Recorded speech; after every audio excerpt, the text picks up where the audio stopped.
Alright, hey everybody, we're gonna be playing some Phoenix Wright today. After the chaos that was last stream and spending 4 hours completing I Want to Be the Guy, I thought it was about time to kick things back a little bit. You know, like after doing that, I figured everything would be easy in comparison. So I casually went and got a law degree, passed the bar exam, and yeah, no, we're here now, doing some courtroom shenanigans. Let's go ahead and cut the music back on there. I might have to adjust it. I can see it's like rather loud in comparison to my voice. Let me actually go do that right now. Bump it down like right here. 70 will do in the mixer. Alright. So I haven't played a Phoenix Wright game, and I honestly don't know too much about the story, other than like a couple of the characters. That's about it. So we got Ace Attorney, we got Justice for All, and Trials and Tribulations. So this is the the triple collection or whatever. I figure this is the one that started us on, so I guess we're gonna just jump in right here. Episode 1, The First Turnabout. Alright. Yeah, let's give it a go. I don't know how long these cases are gonna take us, so I can't say how much we're gonna get done in these streams.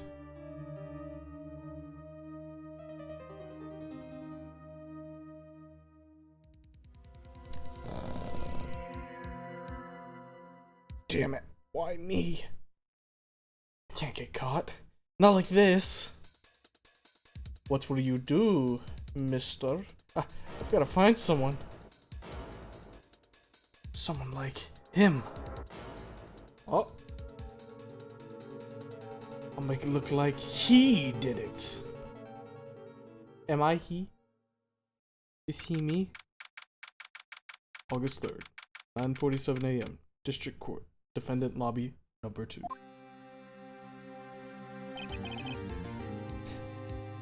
Ah, Mr. Phoenix. I better choose a good voice for this, since this is going to be something, or one I'll have to use for the entirety of the game. Boy, am I nervous. Right. I can't do all the voices, man. I'm just gonna, like... I'll try and do a couple, but, like, I'm not gonna sit here and try and do a female voice right out the fucking gate like this. Some shit. Oh, hi, Chief. Glad I made it on time. Well, I have to say, Phoenix, I'm impressed. Not everyone takes on a murder trial right off the bat like this. Okay, look, I know I just got my law degree, and, like, I'm feeling good, but yeah, did I just go straight into a murder trial? Says a lot about you, and your client as well.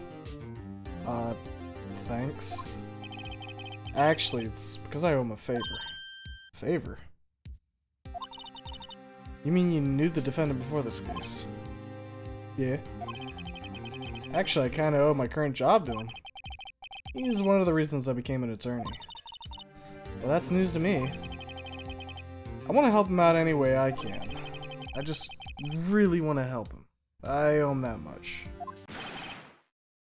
It's over. My life, everything, it's all over. Uh-oh, is this the person I'm defending? Is that your client screaming over there? Yeah, it's him. Death, despair, oh! I'm gonna do it, I'm gonna die! Sounds like he wants to die. Ah, what tipped you off? Yeah. Ah, you are bright. Butts. Sorry, am I pronouncing that correctly? Is this dude's name Butts? Nick! Hey there, Larry. Dude, I'm so guilty. Tell them I'm guilty. Give me the death sentence. I ain't afraid to die. What?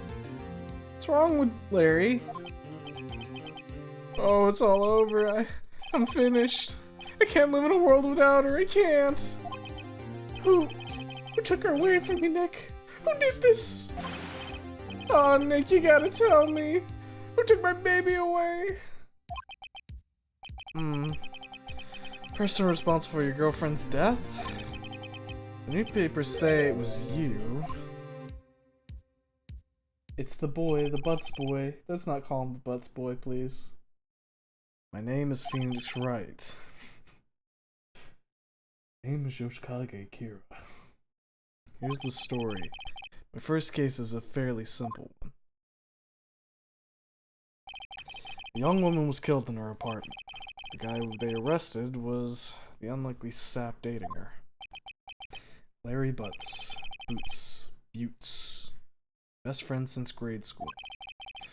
Our school had a saying, when something smells, it's usually the Butts. It's supposed to be Butts. In the 23 years I've known him, it's usually been true. He has an knack for getting himself in trouble. One thing I can say, though, it's usually not his fault. Just this terrible luck. But I know better than anyone that he's a good guy at heart. That, and I owe him one. Which is why I took the case, to clear his name. And that's just what I'm gonna do. Alright. August 3rd, 10 a.m., District Court, Courtroom number 2. Hey, everybody shut the fuck up! Court is now in session for the trial of Mr. Larry Butts. The prosecution is ready, Your Honor. The, defense is ready, Your Honor. Mr. Wright, this is your first trial, is it not? Yes, Your Honor. I'm a little nervous. Your conduct during this trial will decide the fate of your client. Murder is a serious charge. For your client's sake, I hope you can control your nerves. By the way, Jeremy, is like, since you're here in the chat, is the volume good on everything? Or just like, there need to be a little bit of balancing? Thank you, Your Honor. Mr. Wright, given the circumstances, I think we should have a test to ascertain your readiness. Yes, Your Honor. Hand shaking, eyesight fading. The test will consist of a few simple questions. Answer them clearly and concisely. Please state the name of the defendant in this case.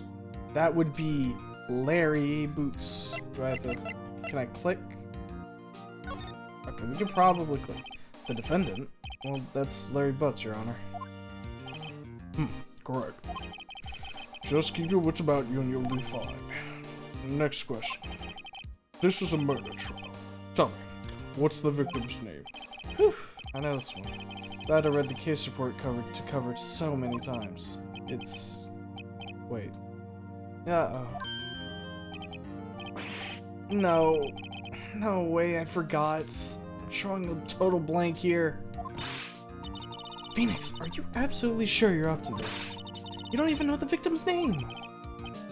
Oh, the victim. Of course. I know the victim's name. I, just forgot. Temporarily. I think I feel a migraine coming on. Look, the victim's name is listed in the court record. Just press tab to check it at any time, okay? Remember to check it often. Do it for me. Please, I'm begging you. Mr. Wright, who is the victim in this case? Let me take a look here. Let me just take a nice look at my beautiful attorney's badge. No one would believe I was a defense attorney if I didn't carry this. Honestly, I think they're gonna believe I'm not a real defense attorney when I'm having to scramble to figure out who the victim's name was for this case. That might tip them off, but let's continue. Cindy's autopsy report. Time of death, 7:31, 4 p.m. to 5 p.m. Cause of death, loss of blood due to blunt trauma. Profiles. Cindy Stone. Okay, so Mia Fey is chief attorney at Fey & Co. My boss and a very good defense attorney. The defendant in this case, a likable guy who's been my friend. The model, she lived in an apartment by herself. The prosecutor for the case lacks presence, generally bad at getting his points across. Ah, we just gotta talk over him. Ah, easy. Alright. Alright. Yeah. That would be Cindy Stone, Your Honor. The victim's name is Cindy Stone. Correct. Now, tell me, what was the cause of death? She died because she was...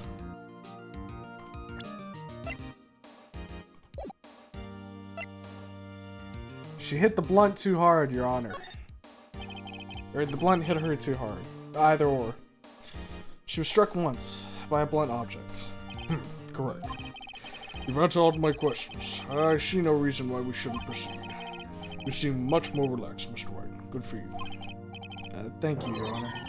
Because I don't feel relaxed, that's for sure. Well then. Judge, what's the victim saying? You? Oh fuck, oh shit. Yeah, basically. First, a question for the prosecution, Mr. Payne. Yes, Your Honor. As Mr. White just told us, the victim was struck with a blunt object. Would you explain to the court just what that object was? The murder weapon was the statue of the Thinker. It was found lying on the floor next to the victim. I see. The court accepts it into evidence. Statue. Statue in the shape of the Thinker. It's rather heavy. Alright. Right. Be sure to pay attention to any evidence added during the trial. That evidence is the only ammunition you have in court. What about the ammunition for the gun that I brought in? You know, my Smith & Wesson. That's in my pocket right now. Me. Was I not supposed to bring this in?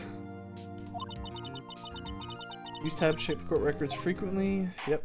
Oh, Mr. Payne, the prosecution may call its first witness. hold up, I gotta look at this. Alright, I looked at it. The prosecution calls the defendant, Mr. Butts, to the stand. Chief, what do I do now? Pay attention. I don't want to miss any information that might help your client's case. You'll get your chance to respond to the prosecution later, so be ready. Well, let's just hope he doesn't say anything unfortunate. Uh-oh. Harry gets excited easily. This could be bad. Ahem. Mr. Butts, is it not true that the victim had recently dumped you? Hey, watch it, buddy! We were great together. We were Romeo and Juliet, Cleopatra and Mark Antony. Didn't they all die? I wasn't dumped. She just wasn't taking my phone calls or seeing me. Ever. Larry, you can't be twitching like that in court. What's it to you, anyway? Mr. Butts, what you describe is generally what we mean by dumped. I mean, in fact, she completely abandoned you and was seeing other men. You are a cuck, Larry. How did you not know this? She had just returned from overseas with one of them the day before the murder. What do you mean, one of them? Lies, all of it lies. I don't want to believe a word of it. Your Honor, the victim's passport. According to this, she was in Paris till the day before she died. I see. A passport.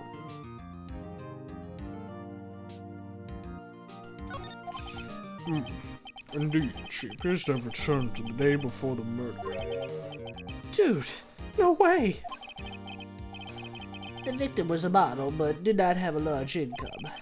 It appears that she had several sugar daddies. Daddies? Sugar? Yes, known to men who give her money and gifts. She took that money and used it to support her lifestyle. Dude! We can clearly see what kind of woman this Miss Stone was. Tell me, Mr. Butts, what do you think of her now?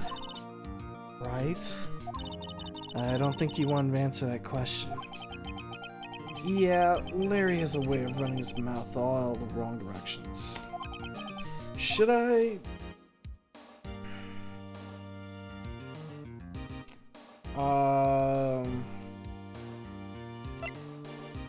Let's butt in here.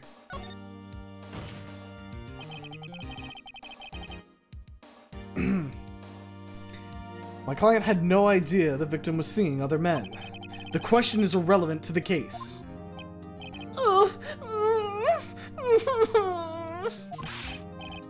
Dude, Nick, what do you mean irrelevant?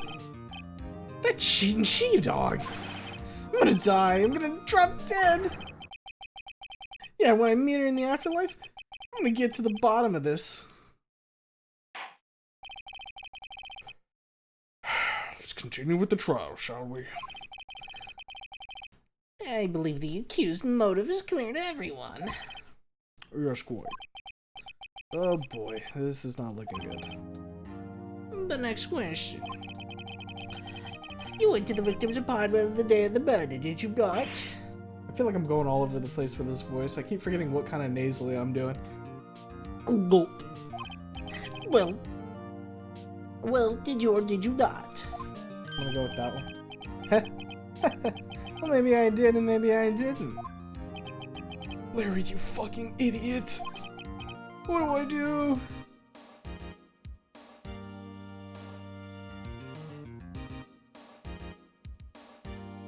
Let's have him answer honestly. At the very least, we need to have a. If he's saying that he may or may not have went, and they're claiming that he did go, it's probably best for us to just go ahead and get it out of the way. I know. I'll send him a signal. Tell the truth. Yeah, I was there. I went. Order! Well, Mr. Butts? Dude, chill. She wasn't home, man. So, like, I didn't see her. Your Honor, the defendant is lying. After hearing his objection, I'm going with that voice. I know I was going for a bit of this, but now I'm going for a little bit of this. I don't. Lying. The prosecution would like to call a witness who can prove Mr. Butts is lying. Well, that simplifies matters. Who's your witness? The man who found the victim's body just before making the gruesome discovery. He saw the defendant fleeing the scene of the crime. Order in the court. Mr. Payne, the prosecution may call its witness. Yes, Your Honor. This is bad. On the day of the murder, my witness was selling newspapers in the victim's building. Please bring Mr. Frank Soward to the stand.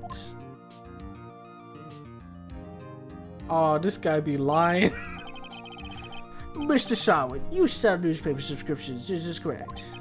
Oh yes, newspapers, yes. Mr. Soward, you may proceed with your testimony. Please tell the court what you saw on the day of the murder. Witness's account. I was going door to door selling subscriptions when I saw a man fleeing an apartment.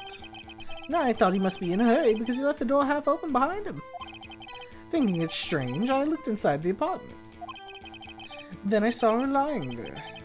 A woman, not moving, dead. I quailed in fright and found myself unable to go inside. I thought to call the police immediately.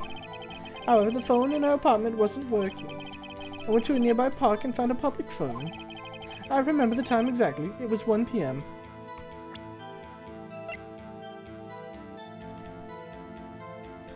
Now hold on a goddamn minute.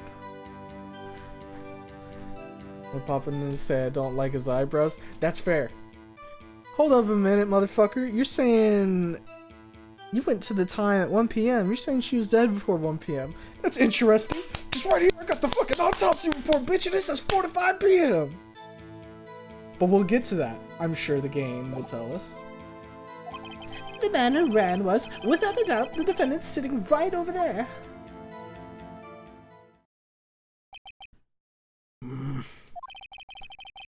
Larry, why didn't you tell the truth? I can't stand you. I can't defend you against a testimony like that. Yes, I can. I literally already pointed out that I could. Incidentally, why wasn't the phone in the victim's apartment working? Your Honor, at the time of the murder, there was a blackout in the building. Aren't phones supposed to work during a blackout? Yes, Your Honor. However, some cordless phones do not function normally. The phone that Mr. Sawit used was one of those. Your Honor, I have a record of the blackout for your perusal. Electricity to stones buildings up from noon to 6. Okay. Now, Mr. White, Yes. Yes, Your Honor. you may begin your cross-examination. Cross-examination, Your Honor? Alright, this is it. The real deal. What exactly am I supposed to do? Why, you exposed the lies in the testimony the witness just gave. Lies? What? He was lying? Yes, I already fucking saw it. Your client is innocent, right? Then that witness must have lied in his testimony. Or is your client really guilty? Huh? How do I prove he's not? You hold the key. It's in the evidence. Compare the witness testimony to the evidence at hand. There's bound to be a contradiction in there. First, find the contradiction between the court record and the witness's testimony. Then, once you've found the contradicting evidence, present it and rub it in the witness's face. Okay. Open the court record with tab and then point to the contradictions in the testimony. Yes, I know how to do this. Cross-examination. Going door to door. Yep. So we need to get to right here. Present. Objection! You found the body at 1 p.m. You're sure? Yes, it was 1 p.m. for certain. Frankly, I find that hard to believe. Your statement directly contradicts the autopsy report. The autopsy notes the time of death at some time after 4 p.m. There was no body to find at 1 p.m. How do you explain this 3-hour gap?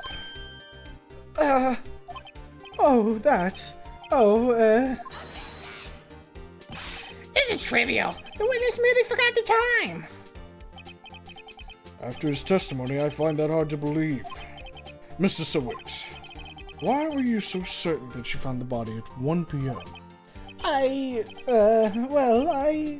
Gee, that's really a good question.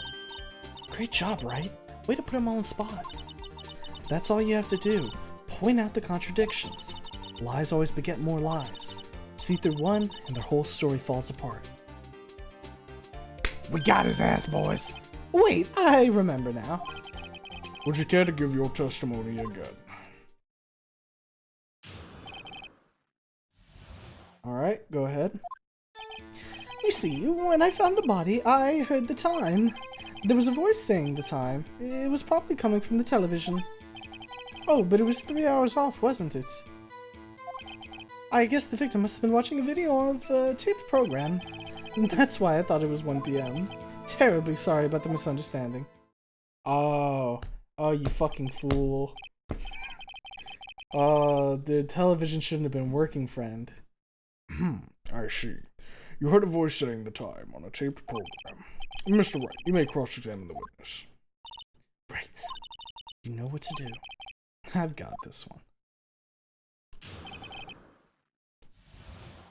Alright, we just gotta found the body, heard the time, there's a voice probably coming from the television. Your Honor, I would like to put forth the blackout report that was from noon to 6 p.m. on the day of the crime. I slide it across my table. Objection! Hold it right there! The prosecution has said there was a blackout at the time of the discovery, and this record proves it. You couldn't have heard a television or a video. But Vince has a point. Do you have an explanation for this, Mr. Sawit? No, I find it quite puzzling myself, actually. Quite. Wait, I remember now. Mr. Sawit, the court would prefer to hear accurate testimony from the very beginning. These constant corrections are harming your credibility. That and you seem rather... Oh, sorry. That and you seem rather distraught. Backed into a corner. Fuck him up. Yeah. My apologies, Your Honor. It must have been the shock of finding the body. Very well, Mr. Sewett. Let's hear your testimony once more, please.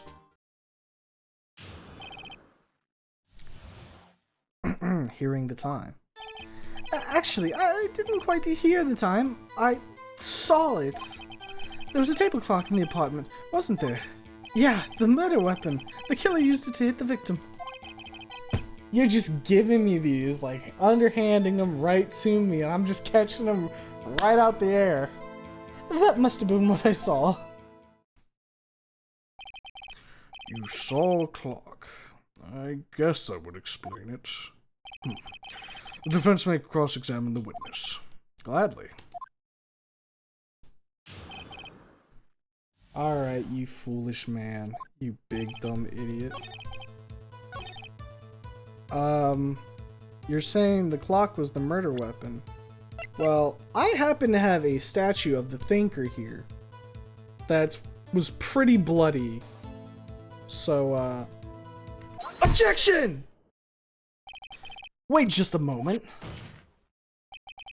The murder weapon wasn't a clock. It was the statue. Now, how is this supposed to be a clock? Oh, here we go. What? You with your objections and your evidence. Just what do you think you are? Just answer the question, Mr. Sewett. Hey, I saw it there, okay? That's a clock. Your Honor, if I may. Yes, Mr. Payne. As the witness stated, this statue is indeed a clock. The neck is a switch. You're tilted and it says the time out loud. As it doesn't look like a clock, I submit it as a statue. My apologies. Alright, now you're just lying, my guy. I see. So the murder weapon was a table clock after all. Well, Mr. Wright, it appears that the witness testimony was correct. This is a clock. Do you have any problems with this testimony now? Yeah. Your Honor, there's a gaping hole in the witness' testimony. The only way he could have known the weapon was a clock is to hold it in his hand. Yet the witness testified that he never entered the apartment. Clearly a contradiction. Indeed. The witness knew it was a clock because he went into the apartment. You're lying. You were inside the apartment on the day of the murder. Oh yeah? Prove it. Prove I went in there. I'll do better than that. I can prove you were the one who killed her. You struck her with the clock, and the shock of the blow triggered the clock's voice. That was the sound you heard. Order in the court. Intriguing. Please continue, Mr. Wright. Yes, Your Honor. Mr. Sewett, the sound must have left quite an impression on you.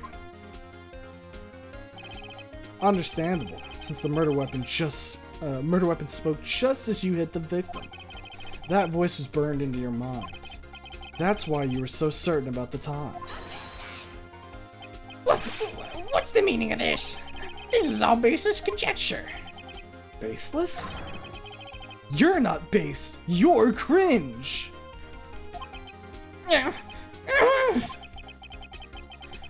Would the witness care to elaborate? Did you strike the victim with the clock? That day, I never.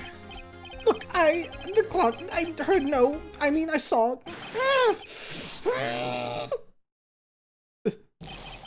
Shut up, Angel. It was him, I tell you. I saw him. He killed her and he should burn, give him death.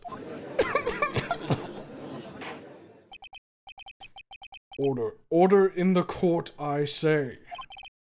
Your Honor, a moment, please. There isn't a shred of evidence supporting the defense's claims. Mr. Wright. Your Honor? You claim the sound the witness heard came from the clock. Do you have any evidence? The whole case is riding on this. I'd better think through carefully. Your Honor, the sound Mr. Sewett heard was definitely this clock. A fact which is clear if you simply...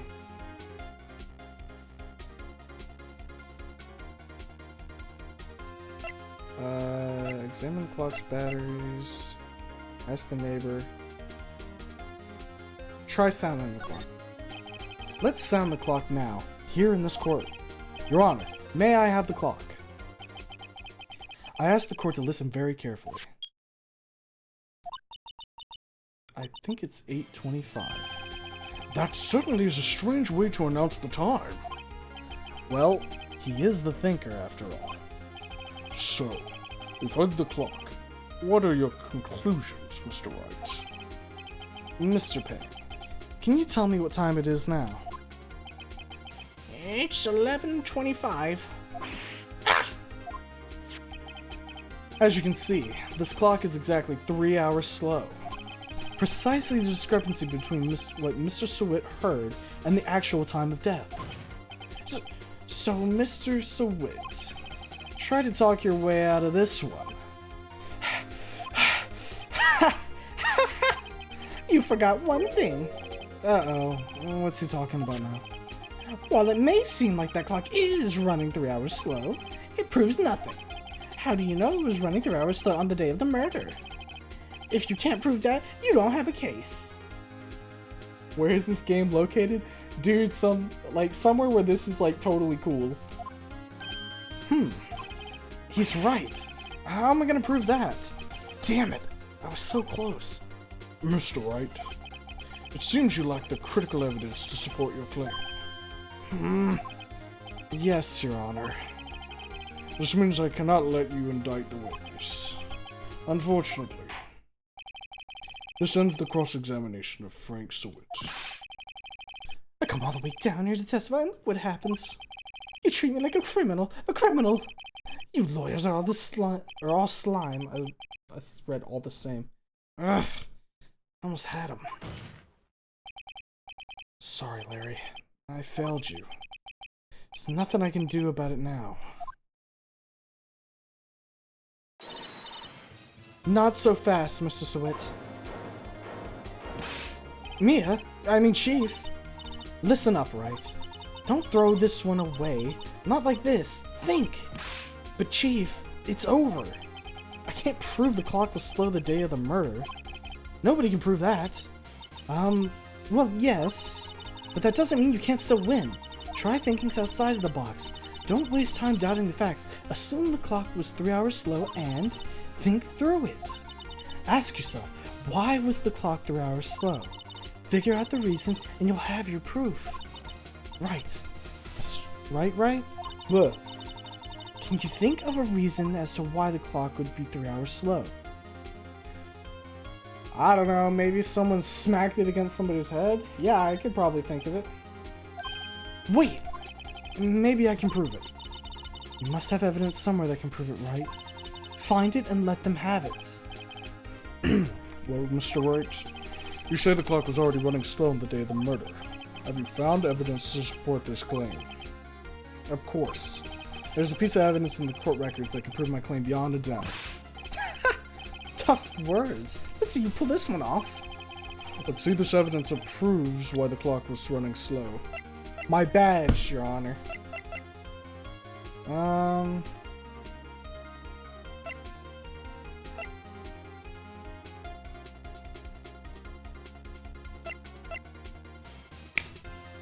They were outside of the country.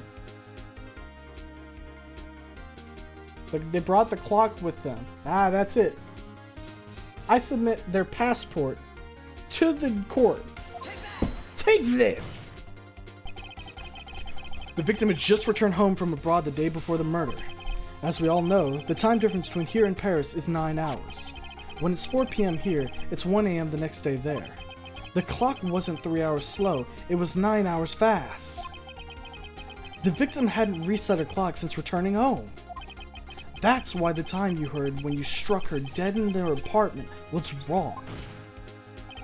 Proof enough for you, Mr. Sewett? Or should I say, Mr. Did It? Oh. Well, that's not great. Order, I say. Well, this case has certainly turned out differently than we all expected. Mr. Payne, your witness? He was arrested and has been taken away, Your Honor. Very well. Mr. Wright. Yes, Your Honor. I have to say, I'm impressed. I don't think I've ever seen someone complete a defense so quickly, and find the true culprit at the same time. Thank you, Your Honor. At this point, this is only a formality, but this court finds the defendant, Mr. Larry Butts, not guilty. Yeah, baby! That's the verdict we've been waiting for. That's what it's all about. Ooh. And with that, this court is adjourned.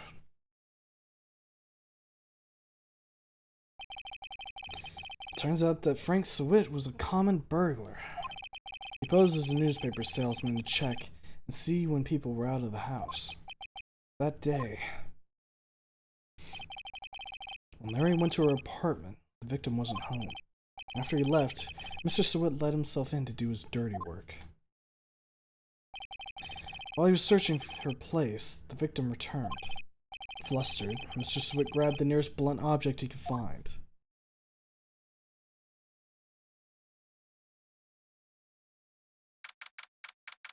August 3rd, 2:32 p.m., District Court, Defendant Lobby, number 2. Oh man, I can tell that, like, if I keep doing voices for this, like, this is going to wreck my throat. But I'm gonna do it. Whew. Still can't believe we won. Right. Good job in there. Congratulations. Thanks, Chief. I owe it all to you. Not at all. Not at all. You fought your own battles in there. It's been a while since I've seen a trial end on such a satisfying note. Never seen the Chief looking this happy. You need a tall glass of water for this session? I need a gallon, my guy. I need some, like, honey mixed in there too, you know? If she's this glad, imagine how Larry must feel. My life is over. Larry! You're supposed to be happy. What's wrong now? Oh, Nick.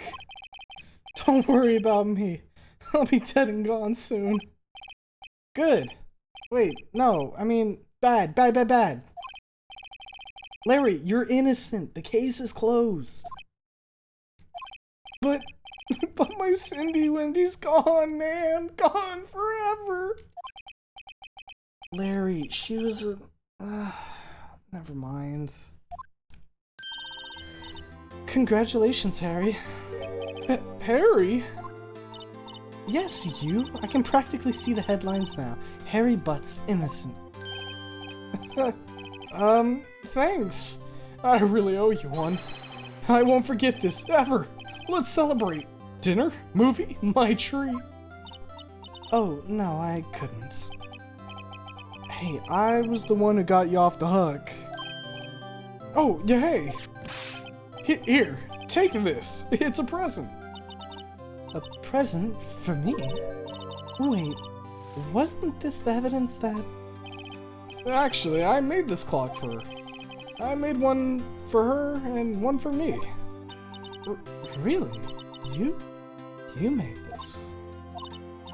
Well, thank you. I'll keep it as a memento. Yo, Nick. Can you believe it? I was so into that chick. And she was just playing me for a fool. Don't that make you want to cry? Larry... Are you so sure? Excuse me? I think she thought quite a lot of you in her own way. Nah, you don't gotta sympathize with me, it's okay. Oh, I'm not just sympathizing, really.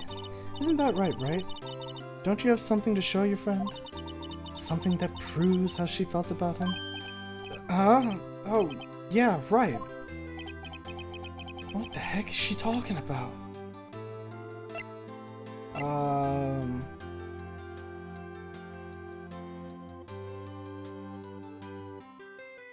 I mean, he was there, he saw...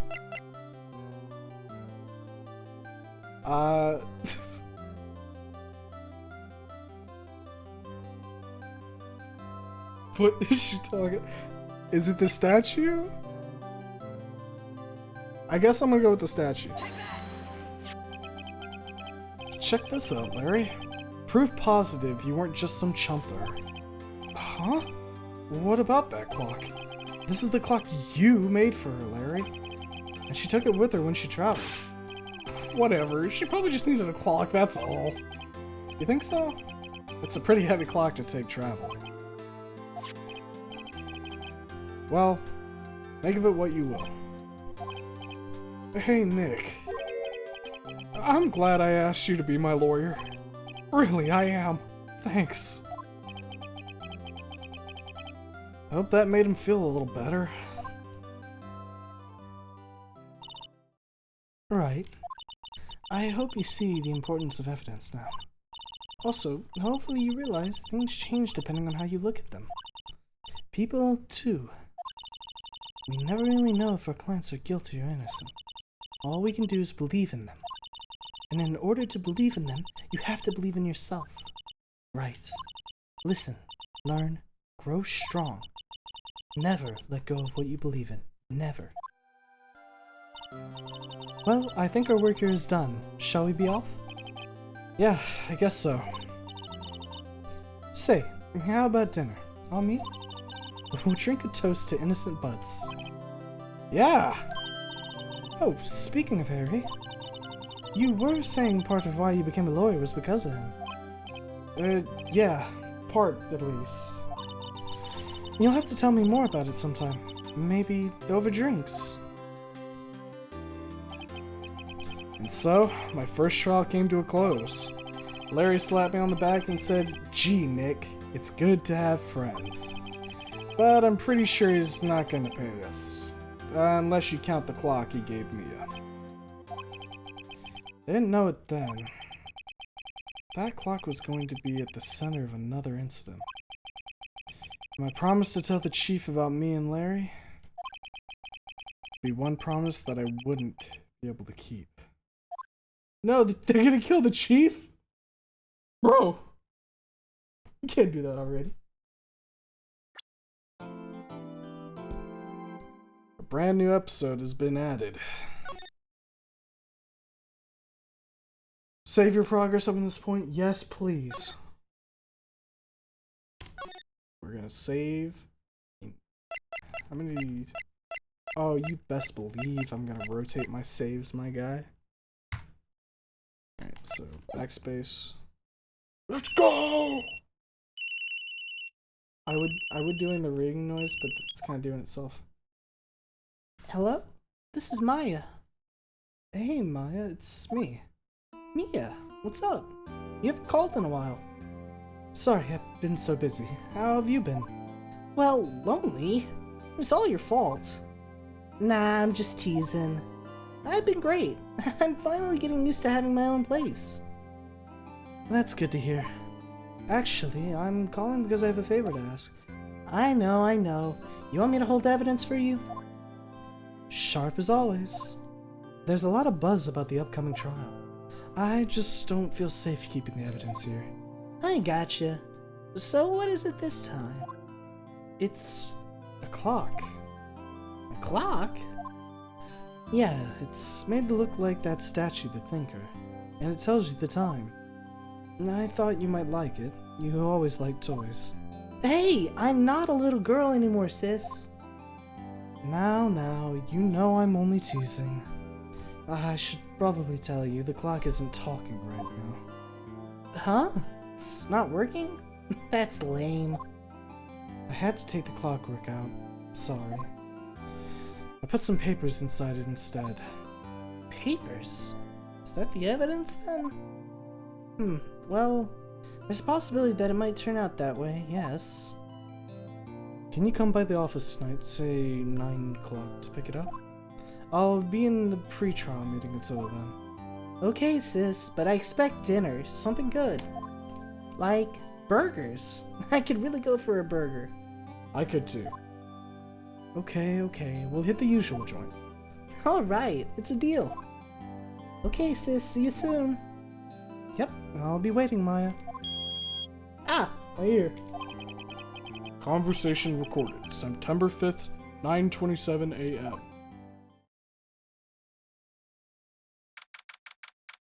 September 5th, 8:57 p.m. Fei & Co. Law Offices. I think we'll try and get through this next trial. Depending on how long this one runs, it might be what we like end off the stream on, but we'll see. Now, Miss Fei, I'll take what's mine, the papers. I'm sorry, but I can't give you what I don't have. Miss Fei, you are a poor liar. Why, I see it right over there. That must be the thinker that swallowed those papers. How could you know? You are not cogniferous of my background? Gathering information is my business, you see. I should have been more careful. My dear Miss Fei, I am so very sorry, but I am afraid I must ask you for one more thing. Your eternal silence. Farewell, Miss Fei. What?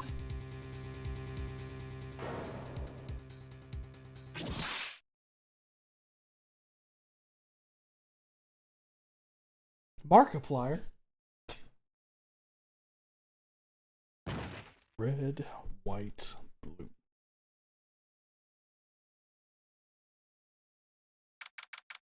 September 5th, 9:08 p.m. Fei & Co. Law Office.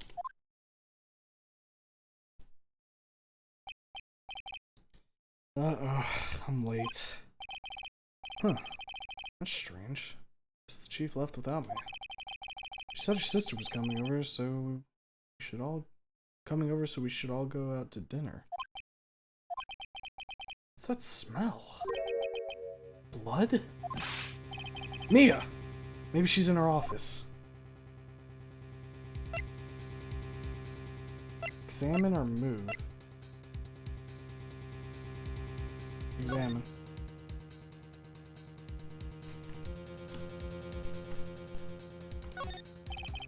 I smell blood, and that can't be good. I have to check and see if Mia, the chief's, okay. Is there anything in particular I can, like, look at? Oh, okay, so move would be go to the office, and then we can examine when we get in there. That smell! Blood! Sis! Someone's there! Chief? Chief? Chief! Ruh-roh, Raggy. Who are you? She just like pass out. A strange girl dropped cold. Left her lying on this office sofa. I went back to the chief where she lay under the window.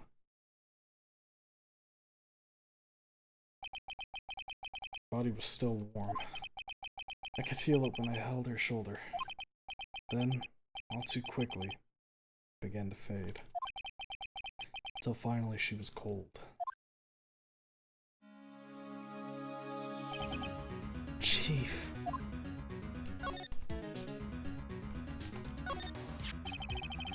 It's encrusted with dried blood. How ironic that this became the murder weapon. Again. You might want to get that water. This one is Deathlong in this. Oh boy. I got like 2 partially filled water bottles right here. I'll just make sure to sip, and if I have to go grab more, I'll get it. Okay. Alright, so we checked that. There's a large building right across from the office. The Gatewater Hotel.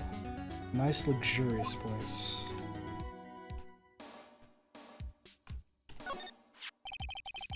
Some shards of glass are scattered on the floor. They seem to be the remains of a glass light stand.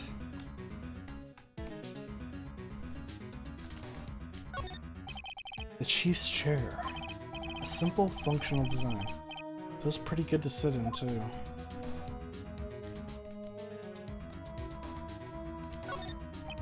Chief. It's hard seeing her like this. But if there are any clues here, she was struck on the head with a blunt object. She probably died instantly. The thinker lying next to her must have been the murder weapon.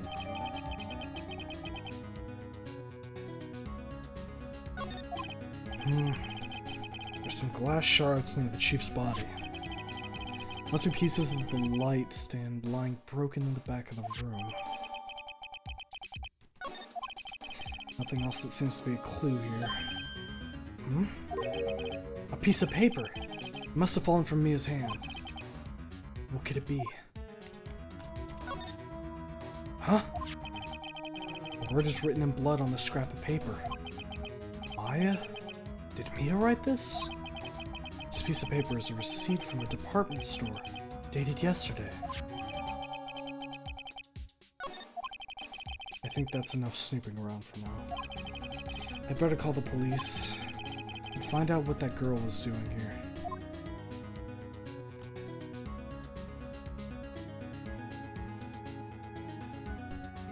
Slide? Oh. Okay. All the chief's important documents are packed in here. This is where she filed her case recordings and recent rulings. Surprisingly, the chief was never good with machines. About all she used this PC for was email. She picked up this ancient model at some garage sale for practically nothing. Perfectly normal office desk. Chief had a very particular policy about office decor. Spend big on the stuff the clients use, but keep your own stuff simple. The Fei & Co. ledger book. Everything is written in the chief's ultra-neat handwriting. It's a small office, but it makes a good bit of money.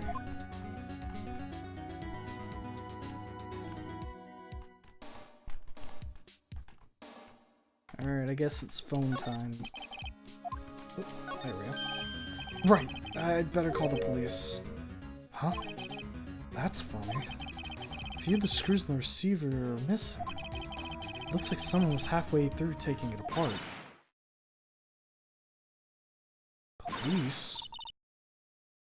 Please come quick. What was that? Someone screamed from outside the window?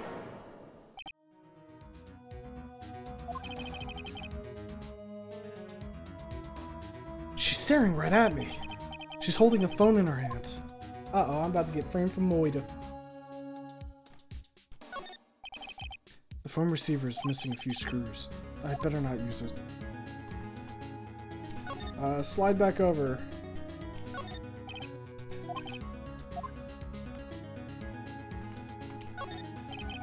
It's painful to look, but I have to for Mia's sake. Like she was hit in the head with a blunt weapon. Probably died instantly. Okay. Missing something, or do I have to leave the room now? There's a decent chance I probably have to leave the room now.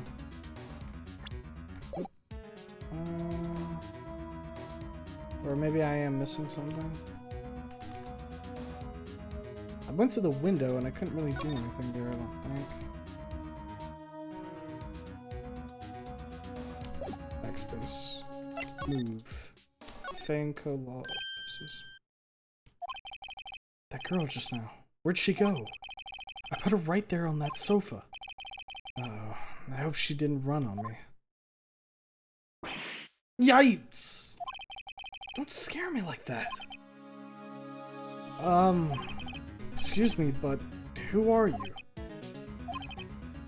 It's okay, I work here. Maya Fei. Maya Fei?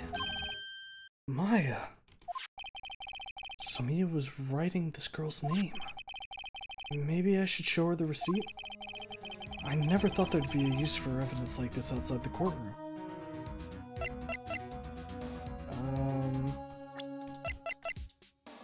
Okay, so we'd have to present it and talk.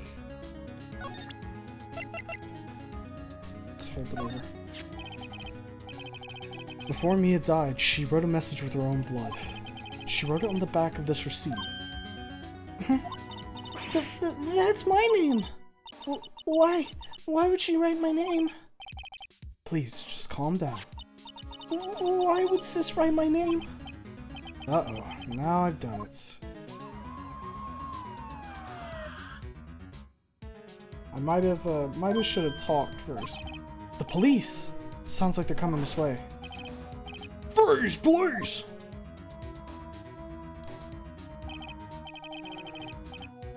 Dick Gumshoe. Alright. What kind of voice do we give this big beluga? Alright. No, that's a little too close to the fucking... Alright, I'm Detective Dick Gumshoe, see? Gumshoe? What an odd name. We received a report from the building across the way, see? I can't do that voice. That's gonna kill me. That's actually gonna destroy me. Got a person saying they saw a murder. Must have been that woman I saw. Anyway, I don't want either of you moving 1 inch, okay? Great. Just great. Maya. Wait, she wouldn't have... Whoa! Excuse me. This word Maya here mean anything to you? That's my name. What? The victim drew this here note in her own blood, see? With her dying breath, she wrote down the killer's name. Killer? I'm not... Case closed. You're coming down to the precinct, ma'am. What?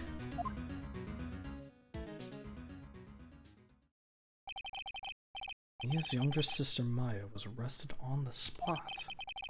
I was taken in for questioning and didn't get out until the next morning. My eyes were heavy, but I couldn't sleep. I sat around, waiting for visiting hours to begin at the detention center. I had to talk to Maya as soon as possible.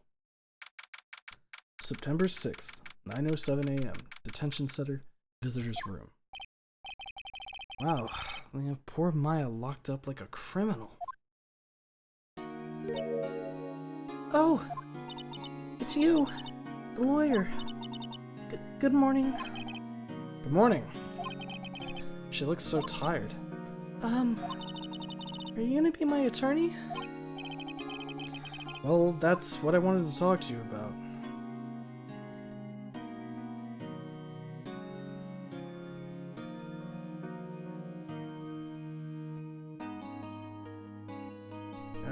Of course I will. First things first, better get her cheered up. Yeah, of course I will. Cheer up. Really? Whoa, did I say the wrong thing? She looks sadder now. Sorry. What's wrong? You don't think I can do it? No, no one could. Who would believe me? Even you, when you found me in the office, you looked at me like I had done it. Did I look at her like that? No, I never thought that. It's okay. I understand. And I've also heard about you. Heard? Heard what about me? I was talking to my sister on the phone the other day. Today was my junior partner's first time in court. Wow, really? How'd that go? It was quite the scene. Honestly, I was on edge the whole time. It's been a while. Ha! So he crashed and burned. He's a genius. One of those strike fear into the hearts of evil types. The only thing he's lacking is experience. Huh, sounds like it was fun. Well, I know who to go to if I ever get into trouble now. I don't know, Maya. I think you might want to wait. Give him 3 more years. That is, unless you want to be found guilty. That's what she said.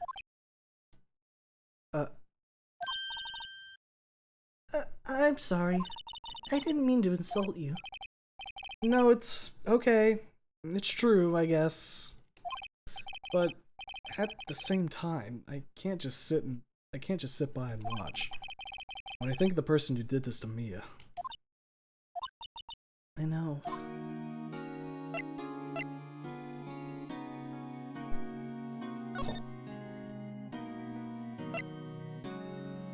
Let's go ahead and get some... Let's get some alibis going here.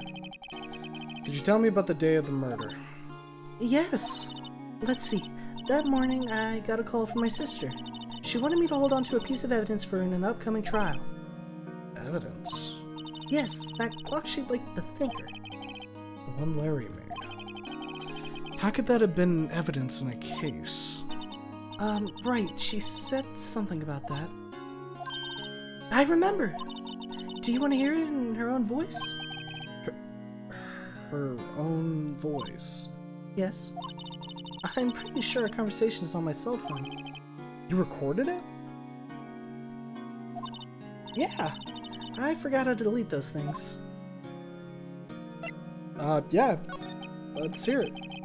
So you say you have a conversation with your sister on your cell phone. Let's hear it. Right.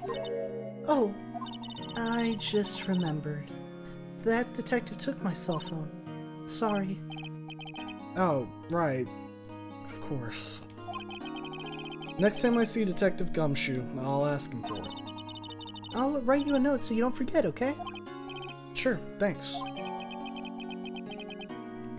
Alright. Now let's talk about Maya. There's something I've been wanting to ask you. Yes?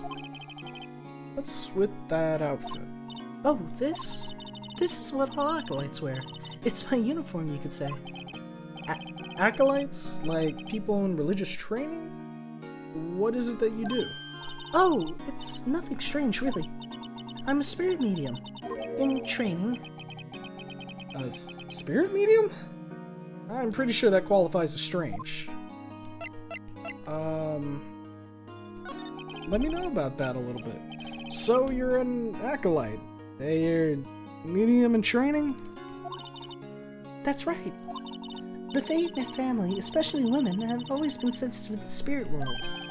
Wait a second. You said the Fae family?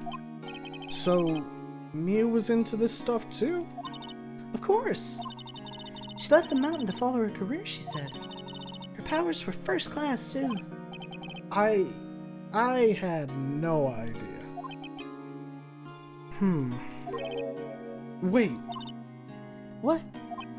So, you're a real, honest-to-goodness spirit medium? With ESP and all that?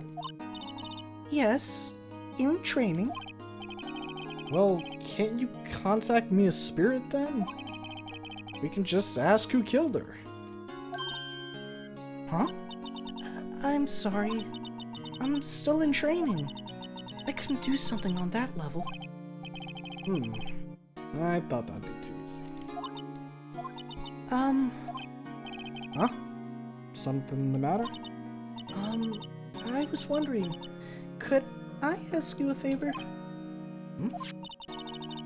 This is the address of a famous lawyer. My sister gave me this a long time ago. She said if I was ever in any trouble, I should call him. And, well, I'm in trouble. Do you think you could go ask him to represent me?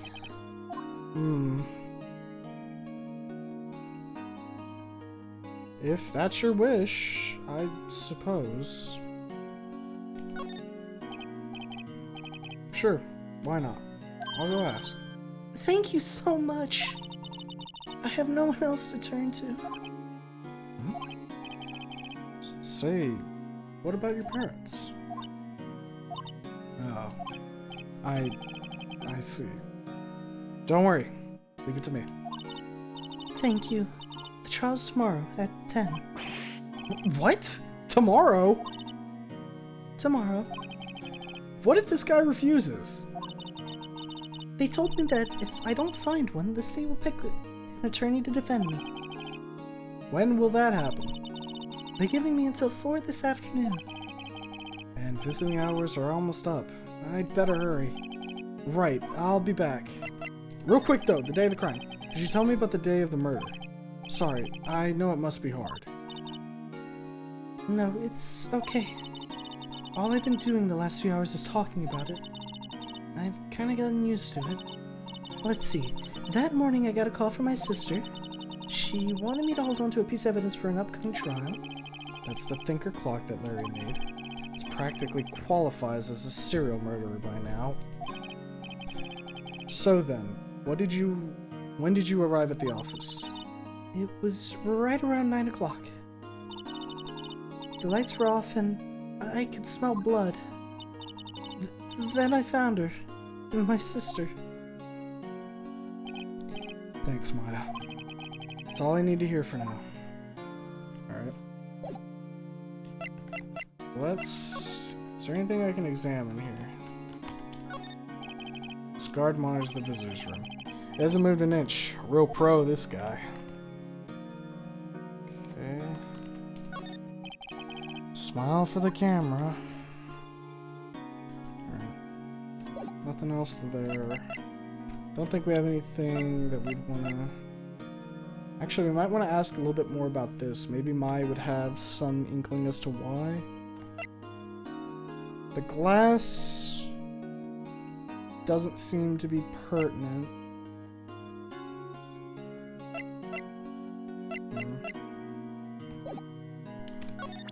Let's present the receipt. Remember that receipt? You mean the one with my name on it? Any idea why she... Absolutely none. Do you trust me? Well, as a potential attorney, yeah, I suppose so. What do you have to tell me? I trust you. Why? Don't you think I did it too? No, I don't. It's just a hunch, but... That detective thinks I did it.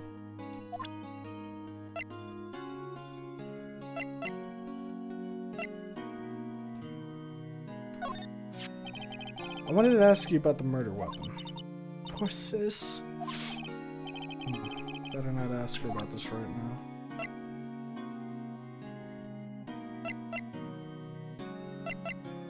I don't see any point in bringing up the glass shards, but we'll... Yeah, there's really no point. I'll show her my attorney badge. Sorry, I've never seen that before. Okay, so that's like the default thing. Okay, well, if I do this... This is lying next to the chief's body. I saw that too. They said they thought these were pieces of broken light stand. Yeah, that seems to be about right. Though I'd never heard of a glass light stand before this.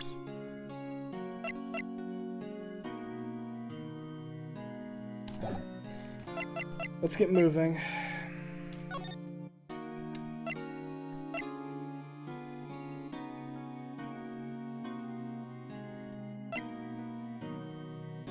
So I guess Grossberg Law Office is where we gotta go, but I want to go to Fanco real quick. The office is filled with police officers. They're all busily searching for clues. Hey, you there! This is a crime scene, pal. No trespassing. Sorry. Don't I know you from somewhere? Wait, you're the Butts guy, aren't you? No, Phoenix Wright. How can anyone mistake me for Larry? Guess I got the wrong name, Mr. Wright. Sorry about that. That Butts guy, he was a killer. And you're no killer, right? He was proven innocent. Right. And you were Detective Gumshoe. Gumshoe, wasn't it? Dick Gumshoe? Right, at your service. Hang on, that's Detective Gumshoe to you, pal. Anyway, get the name right. And don't go calling me Dick. Hey, Dick, get over here. Yes, sir. Be right there. You're a lawyer, right, pal? If you got business here, you better do it quick. Whew. Thinks I'm Maya's lawyer.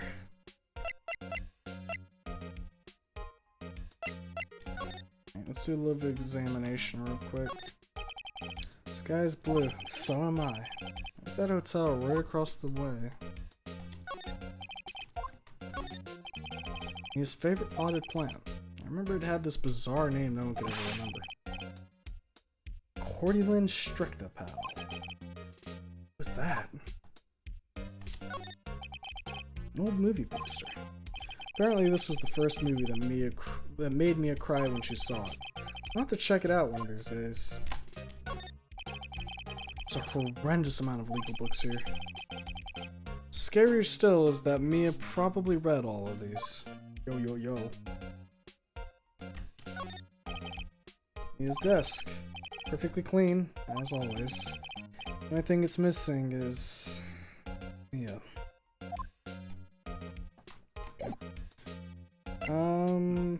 Let's see. Let's talk to Gumshoe here. About Miss Faye. Did you do an autopsy? You want to know the results, eh? Now don't you look at me like that, pal. It's no use. She might have been your boss, but that doesn't mean you get any special treatment. Alright, you can see the report, but that's all. Autopsy report added to the courts. Single blunt force trauma death was instantaneous at about 9 o'clock. About Maya. Yeah, I'm looking forward to the trial. Sorry, pal, but this is one trial you aren't gonna win. Why do you say that? The city's put Prosecutor Edgeworth on the prosecution. Edgeworth. It's the boy. It's the boy. Let's go. I'm sure you know what that means. You being a lawyer and all. And just on the off case here, Gumshoe, that I didn't know what it means. Would you like to enlighten me? Prosecutor Edgeworth. That's right, pal. Mr. Miles Edgeworth himself. Wait, you do know him, don't you? Of course not. Never heard of him. Whoa! And you call yourself a lawyer, pal? About 4 years ago, this Edgeworth guy became a prosecutor at the age of 20. Everyone says he's a genius. Surprised you don't know him. Of course I know him. I'm just plain dumb. He's a cold, heartless machine who will do anything to get a guilty verdict. There are rumors of back alley deals and forged evidence. All I know for sure is that Edgeworth hates crime with a passion. Never imagined I'd be facing him so soon. Okay. Let's present this. I was wondering, did you see Maya Faye's cell phone? Oh, that. I have that. Do you think you could give it back? Sure. I mean, wait a second, pal. Tricky lawyer. Uh-oh, he's on to me. Tell him straight. If I tell him why I want it, there's no way he'll give it to me. Something the matter? Oh, no, it's just, you know, detective. Nope, I know nothing, pal. That cell phone has a lot of numbers on it, like her boyfriend's. Cell phone holds all a little girl's sweetest and spiciest secrets. You're trying to confuse me? Sorry, pal. I already checked all the numbers in memory. Impressive. You're quite the detective. Uh-huh. Oh, here, you can have the phone back. There weren't any suspicious call records in there after all. Seems you didn't notice the recorded conversation.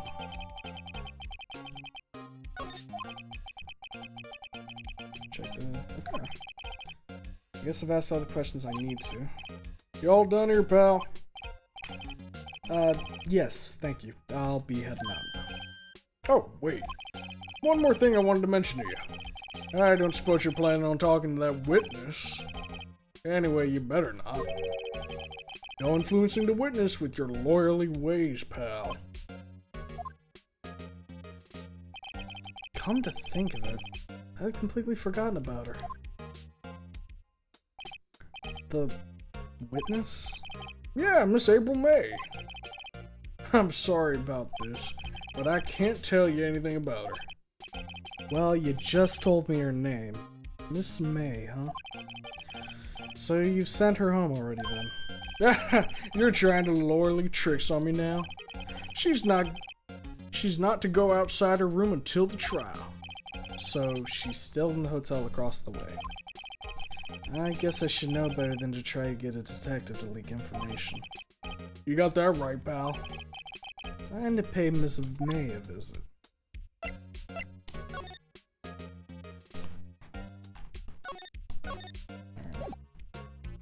We know that conversation because we actually straight up listened to it. I don't think there's anything else. I guess we could present some other stuff. Just to get us a take on it. Sonny, do you know anything about this? A statue? That's the murder weapon. Huh? Thinks the clock is just a statue too. Starting to wish I'd never seen this thing. And the glass. There was broken glass at the crime scene, right? Hmm? Oh, that? Seems like a glass stand next to the victim fell over. The glass shards were pieces of the broken stand.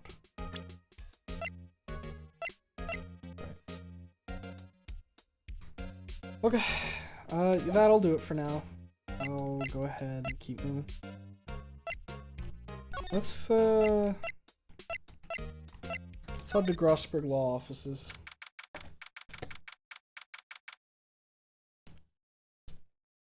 A little bit of a sip there. According to the receptionist, the big boss is out. She couldn't say when he'd be back. It's really hard to keep track of everything when you're a famous lawyer. Is this gonna be Edgeworth? Not to mention running offs like this. Guess I'll just have to come back later. Let's take a look around, shall we? Table for clients. Elegant ebony case. If I'm not mistaken, the lighter's made of solid gold. And I can tell someone here's got money to burn. Expensive potted plant. No idea what kind of plant it is. It's probably the most expensive one available. That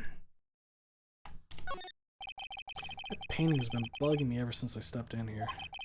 The yellow paint is so thick it's practically giving me a stuffed nose. I'm sure the price is nothing to sneeze at either, for that matter. Solid mahogany desk. The wood's been polished to a deep luster. That's the shelf. Expensive looking mahogany bookshelves filled with expensive looking books. Funny. They don't look like they've ever been read.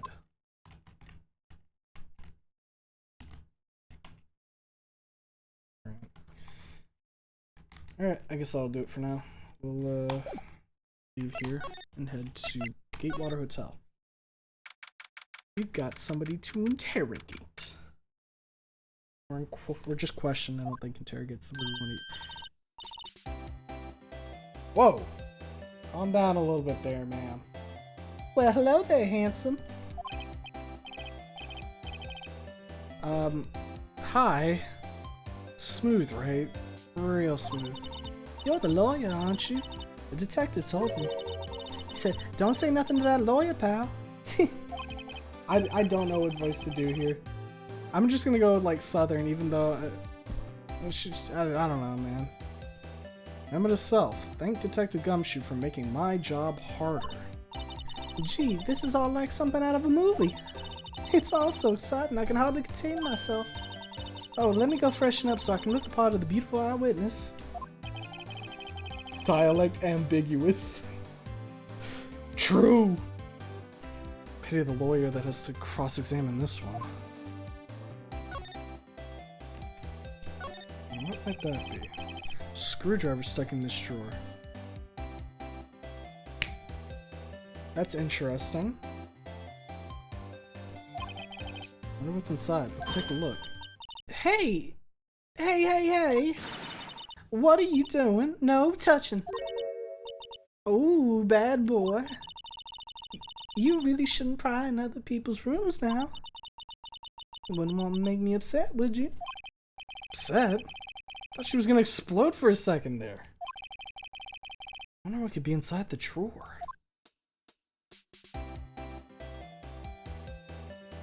She's either an accomplice or she's the one that did it. I'm hinging on accomplice. What you witnessed. Do you think you could tell me something? I need you to describe what you observed at the time of the incident. Oh, observe, incident. You sound just like a lawyer in the movies. Like a man with a big vocabulary. Better not encourage her. Or, you know that thing that occurred, happened the other day? The bad thing? What did you see when it happened? Don't suppose you could tell me about it. Pretty please? Let me see. Well, dream on. If you want to know, you'll have to come to court tomorrow, Mr. Lawyer. Oh boy. Could you... Just who exactly are you? Ooh, Mr. Lawyer, are you hitting on me? No, hey, I'm just doing my job here. You know, you're cute when you blush. Believe me, this is the first time in my life I've blushed this much. Right. Can you just tell me what it is you do? Well, no. And you had your little hopes up, didn't you? Oh boy. See, there are 2 glasses on the table. Is someone staying here with you? Oh, what amazing powers of observation. Must be one of those famous detectives like on television. Oh, no, not me. Just a lawyer. Say, Mr. Big Detective, why don't you go look for clues in the garbage? Miss May doesn't like nosy little lawyers. Oh boy. Alright, she's not gonna give us anything, but I'm gonna call it. I'm gonna call it right here. This is what happened. She's an accomplice to another person who's staying with her in the hotel. The person went across the hotel because he's got, there's some evidence that against him in a trial. And he killed Mia. This chick is covering for him and is going to make it seem like Maya did it. That's what I'm calling so far, because that screwdriver is the one that was used to loosen the screws on the phone in the office. That's just my gut reaction so far.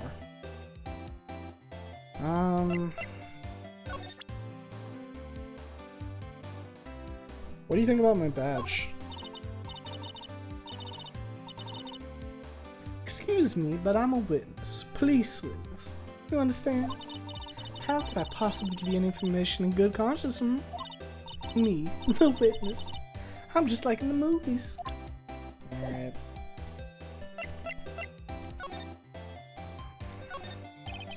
Bottle and 2 glasses on the table. Somebody must be staying with her. Late summer sunlight streams through the window. It's the Fanco Law Office building, of course. You can see the inside of the room pretty clearly from here. I think it would be a little difficult to recognize a face from this distance, though. Ah, still scene painting. Wait, should that be still life? Whatever. One of those is hanging on the wall. Flowers are fake, as expected. I know sunflowers and tulips, but that's about the extent of my floral knowledge. What's inside, I wonder? Maybe later. Alright, ma'am, that's all I need from you. Seems like Mr. Grossberg is out. Oh, maybe we should just wait for him to come back. That was the most over-the-top clearing of the throat I've ever heard. Ah, so you're the one who's been looking for me? Yes, that's me. Looks even grander than I imagined. That badge on your collar. Ah, so you're a lawyer, are you now? Yes, well, yes. And what do you want? I'm not particularly busy these days. Please proceed. Not busy? Then how come no one could get in touch with you? Something the matter? You came to see the one and only Marvin Grossberg, did you not? Well, here I am, boy. What do you want? Out with it. Well, sir, actually, it's about Maya. Maya Fey. Huh? Yes, Maya Fey. Go on. Hmm? Why the strange reaction? Cha-cha. I'm really quite busy here, son. I can't go taking cases on a day's notice. No, it's quite impossible. Wait a second. How did you know the trial was tomorrow? Anyway, I'm afraid it's entirely impossible for me to represent her. Sorry, end of discussion. What's going on? You fused me before I even got a chance to talk to him. What do I tell Maya?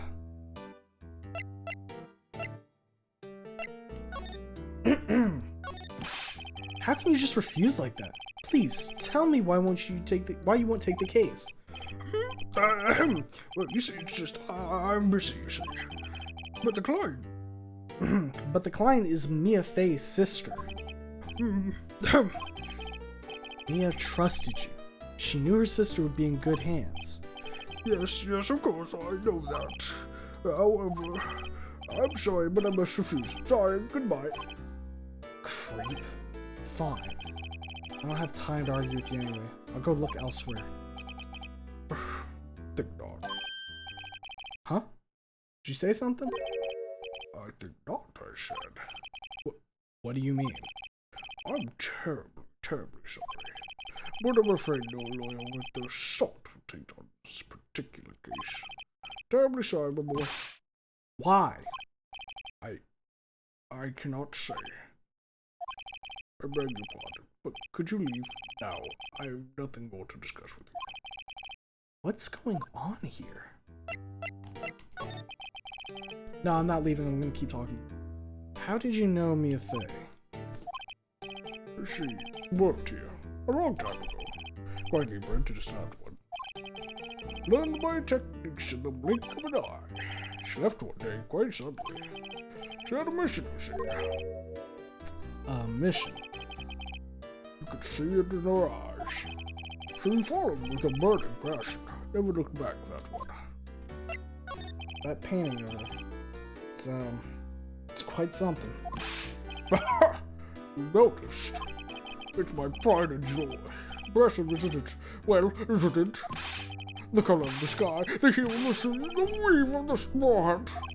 It's worth at least 3 million. I have no intention of parting with it, of course. No, I won't sell it, not even to you. I wasn't interested. It's not for sale. I'm not buying. I'm not buying! Jeez.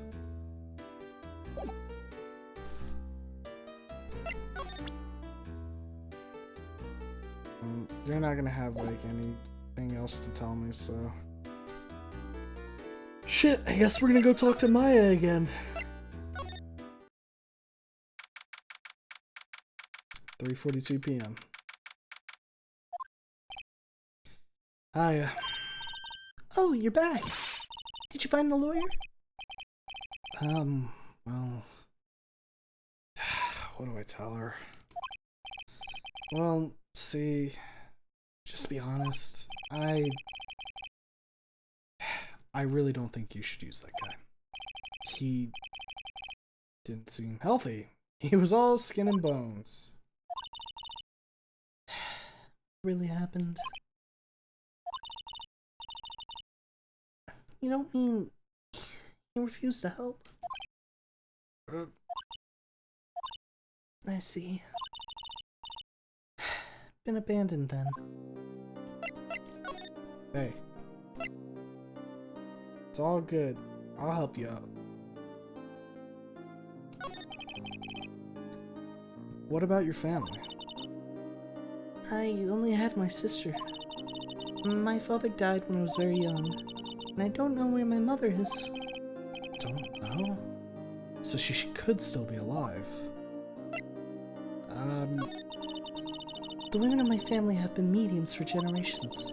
Say a lot of spiritual power runs in our blood. About 15 years ago, our family was involved in an incident. There was a man and he ruined our mother's life. Ruined? After that, she disappeared. Several years after that, my sister announced she would become a lawyer. She left the mountain. So, you live by yourself? Yes, I've gotten used to it. Oh, also, I had to become independent, or I'd lose my powers. I feel bad for her. All by herself up on that mountain.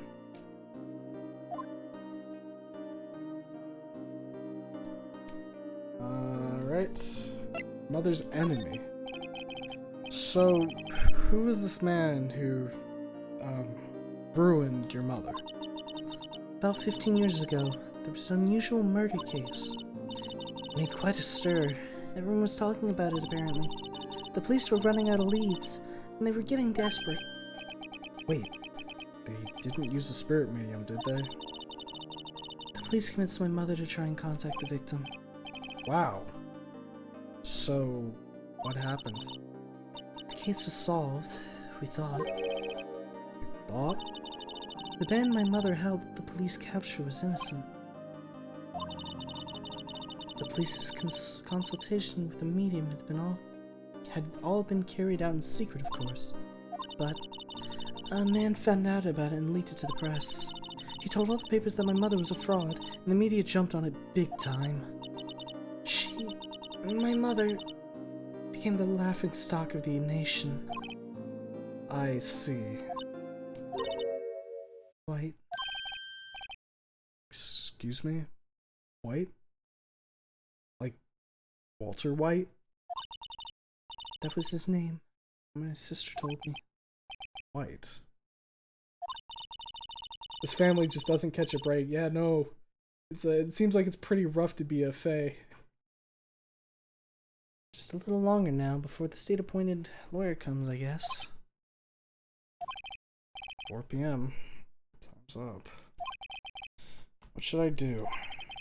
Should I just leave her and go home? We're not going home. I've made up my mind.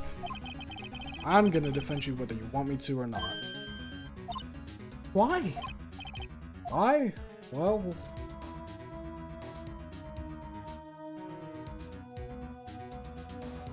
I can't abandon you. No one is as sad as a person without any friends. I know. I've been there. A long time ago. Ugh! Flashback. Why did I become a lawyer in the first place? Because someone has to look out for the people who have no one on their side. Maya, I won't abandon you. You can count on me. That's so kind of you.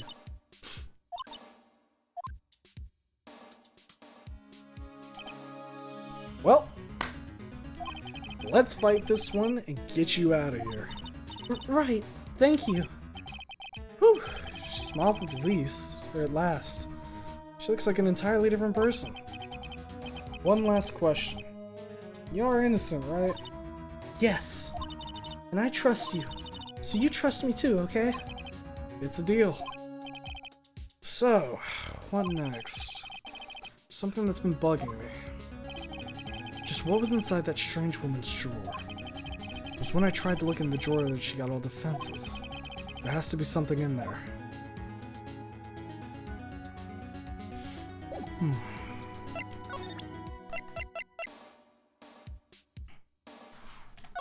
Looky, looky what I got. Oh, say, can I listen to my sister's voice? Sure. Here you go. Maya's eyes are closed. She listened to every word with such intensity. Before long, tears began to roll down her cheeks.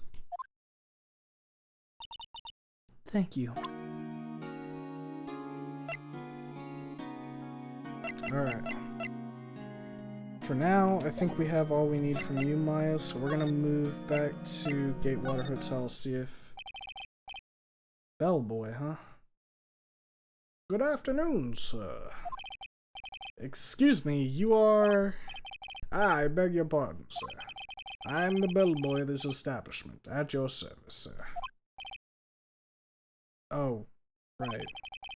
I've just come up to deliver room service, sir.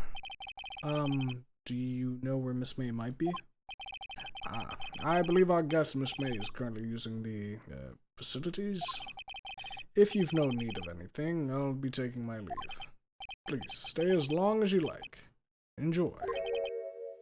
Yeah.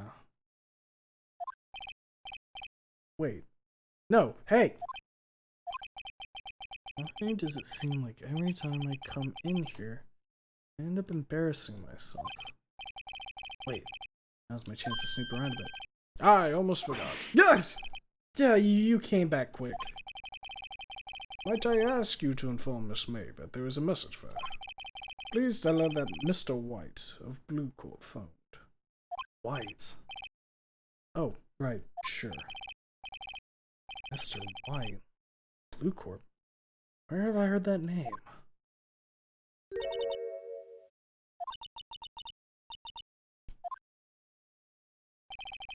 White was the name of the guy who ruined me and Maya's mother. Yeah. Look, give Wright a break, alright? He walked into the first fucking case he had and didn't remember the victim's name, so like, you can't expect, you lower your expectations a little bit, alright? Could it be a coincidence?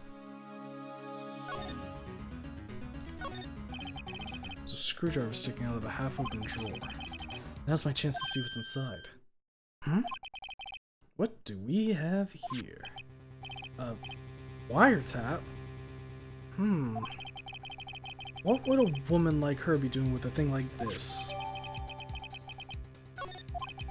There's definitely something suspicious about this Miss May. Why would she have something like this in her hotel room? There's a story behind all this, I know it. Alright. I'll be using this bit of evidence in tomorrow's trial, that's for sure. For Maya's sake. I'll get to this woman's bottom. Wait. I mean... You know what I mean. Oh, bellboy. Still there? Uh-oh. Time to scram. Look forward to tangling with you tomorrow, Miss May. In court. To be continued.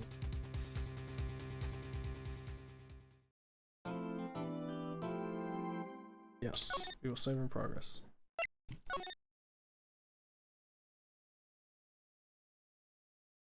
Turnabout Sisters. Alright. Get a little bit of hydration here.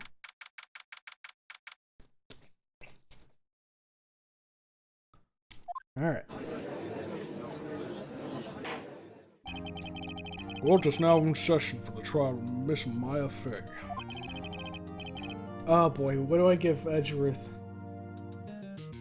The prosecution is ready, Your Honor. The defense is ready, Your Honor. Miles Edgeworth. I'd better not show any signs of weakness today, or he'll be on me in an instant. Mr. Edgeworth, please give the court your opening statement. Thank you, Your Honor. The defendant, Miss Maya Fey, was at the scene of the crime. We got a case of classic fever. Not yet. We gotta wait a little bit. The prosecution has evidence that she committed this murder. And we have a witness who saw her do it. The prosecution sees no reason to doubt the facts of this case, Your Honor. I see. Thank you, Mr. Edgeworth. Let's begin then. If we may call our first witness, Your Honor. The prosecution calls the chief officer at the scene, Detective Gumshoe.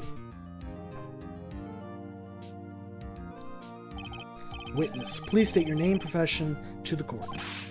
Sir, my name's Dick Gumshoe, sir. I'm the detective in charge of homicides down at the precinct, sir.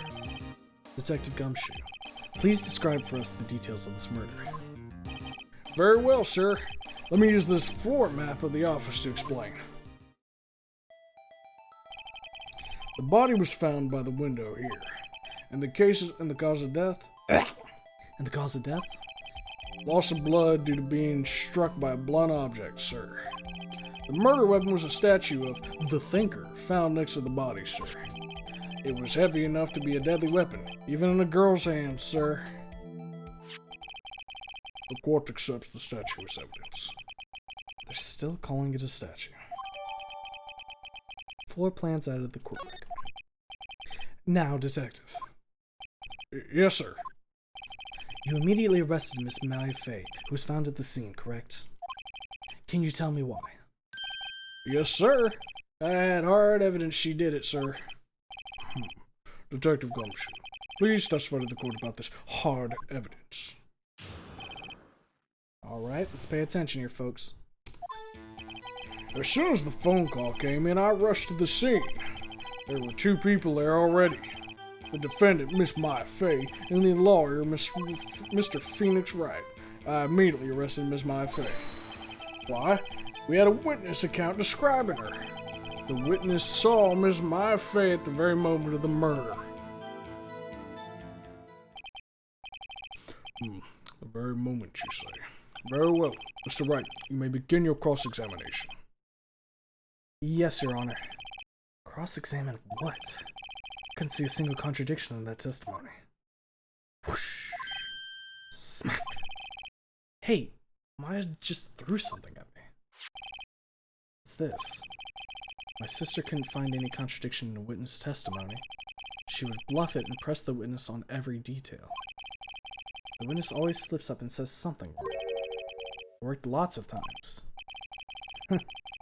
Should have expected Maya would know some of her sister's tricks. Alright, let's give this a try. Something the matter? No, Your Honor. I'd like to begin my cross-examination. Alright, let's see here. As soon as the phone call came in, I rushed to the scene.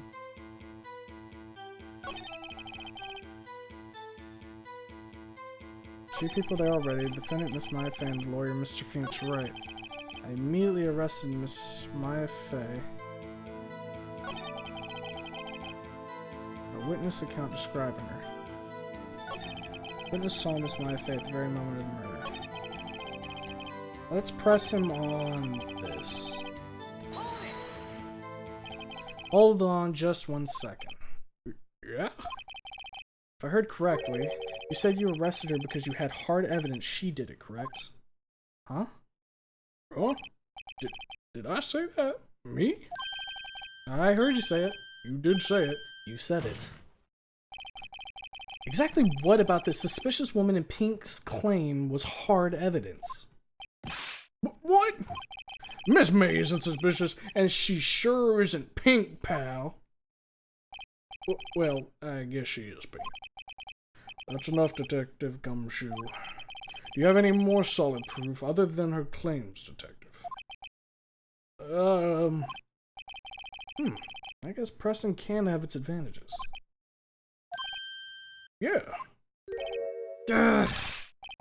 Sorry, I got the order of things mixed up in my testimony, Your Honor, sir. There was something I should have told you about first, Your Honor. Very well, Detective. Let's hear your testimony again.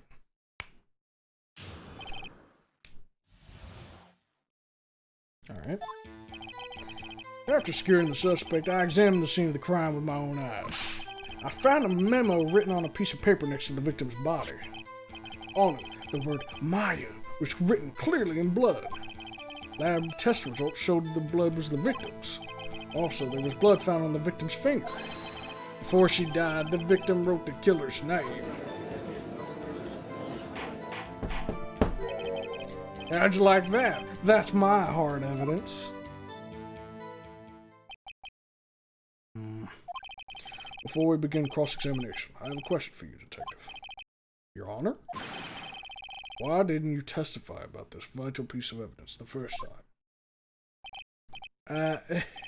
I know, I'm real embarrassed I forgot about it, Your Honor, sir. Try to be more careful. Very well, the defense may begin its cross-examination.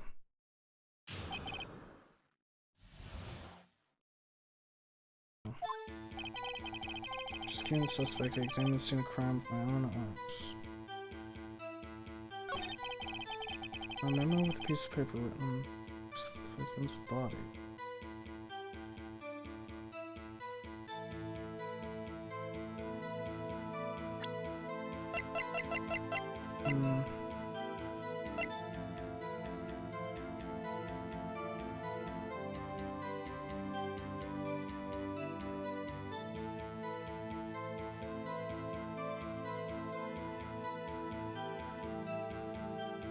Interesting. I bet the word "my" was written clearly in blood, which we do see here. Lab test results showed that the blood was the victim's. So was blood found on the victim's finger. Before she died, they wrote, "Press him on this." Detective Gumshoe. Do you get a lot of cases where the victim actually writes the killer's name? Sure! It happens all the time in the books and the movies. This isn't a movie, detective. Oof. Let's talk about reality, shall we? I guess I haven't heard of many cases, no. Don't you find it a little odd that the victim would write down a name? Especially the name of her own sister. Yeah, actually, you got a point, pal. Stop right there. The witness's opinion on the matter is irrelevant. The facts are clear. The victim wrote down the name of the accused. The victim told us the name of her killer. Order, order. That didn't go so well. That's right. What he said. That's his whole testimony. Okay, there has to be a contradiction in there somewhere. Let's find it.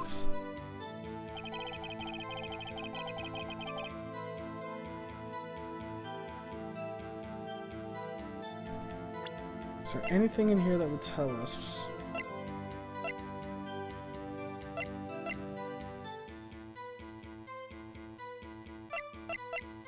I guess we could present...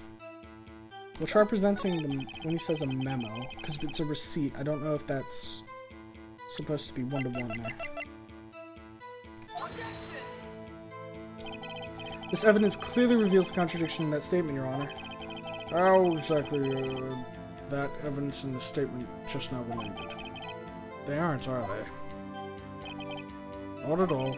Mr. Wright, please think the facts over before making accusations. I don't think that won me any points with the judge. Alright, so that's a dead end.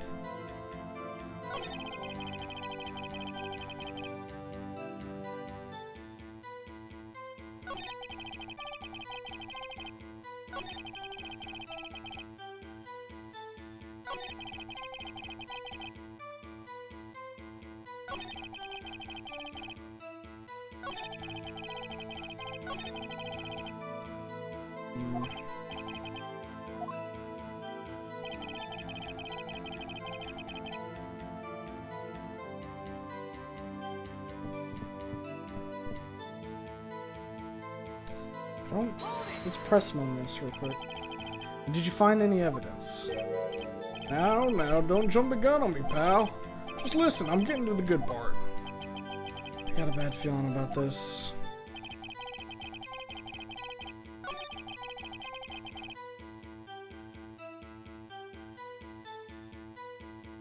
I'm not sure if I have anything here.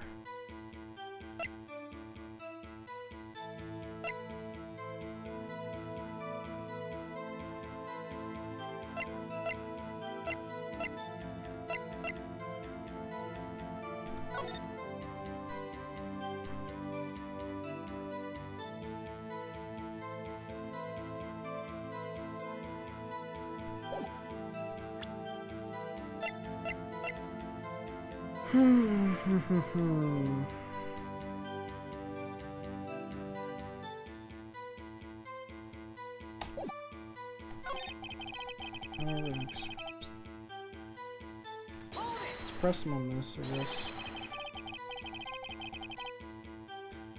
Yeah, okay. That's we can maybe work with this.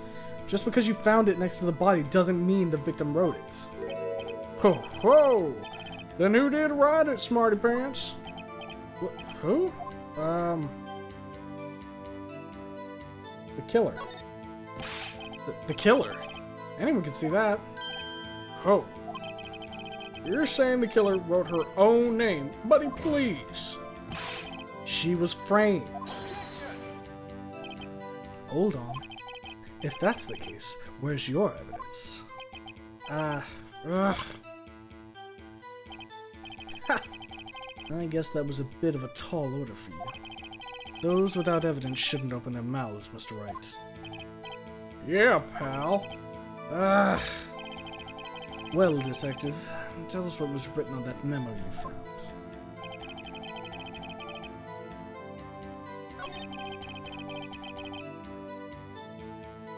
Let's press one of this, I guess. What kind of tests were these again? Huh? What kind? Well, I hear they take the little bits in the blood of the hermogoblins, hermogoblin bobbin. I refuse to testify on this matter, pal. I'm no expert on blood tests. Yes, that was quite clear. You may continue with your testimony. Thanks, pal. I mean, Your Honor, sir. Detective Gumshoe. Yeah? I look forward to your next evaluation. As should you. Oh, That wasn't nice. right. Where was I? Also, there was blood found on the finger.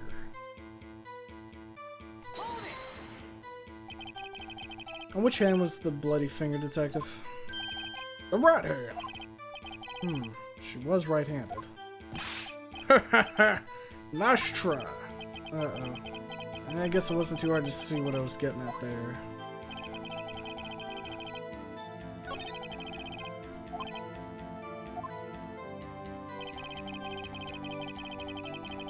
So press him on that. Press him on that. I guess we could press him on this.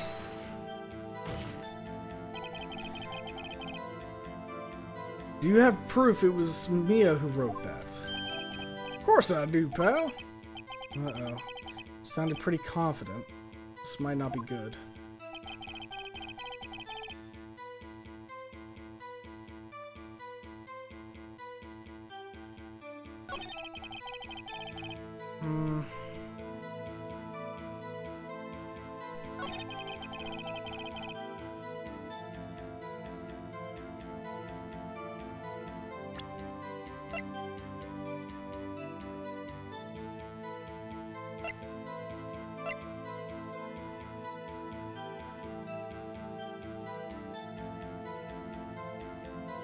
Hold up a minute.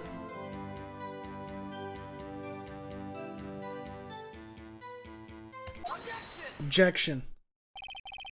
Detective Gumshoe, there's one thing I want you to clarify for me here. You say that the victim, Mia Fey, wrote this note. That she was accusing the defendant, Maya Fey. That's really what you're saying. What? This isn't one of those lawyer tricks now, is it? Of course she wrote it! Who else could have? You have it backwards, detective. Backwards? The victim is the only person who absolutely could not have written. This is a report from your department, detective.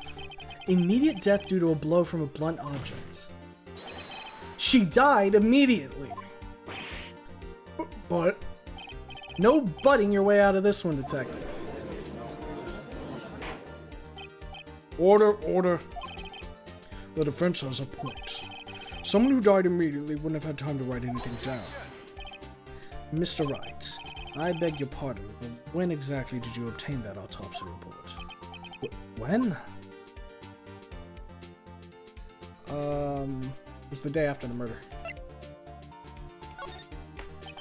It was the day after the murder.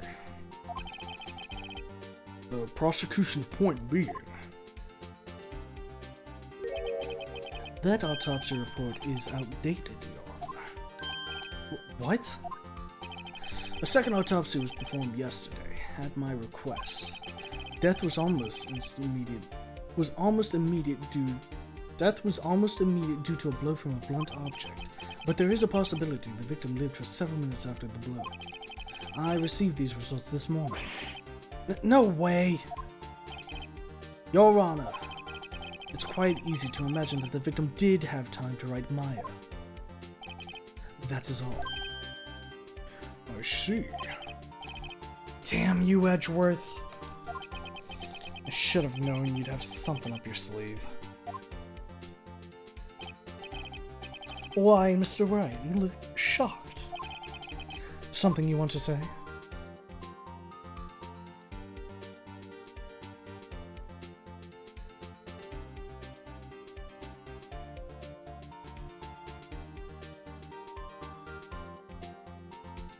You're a sham, Edgeworth.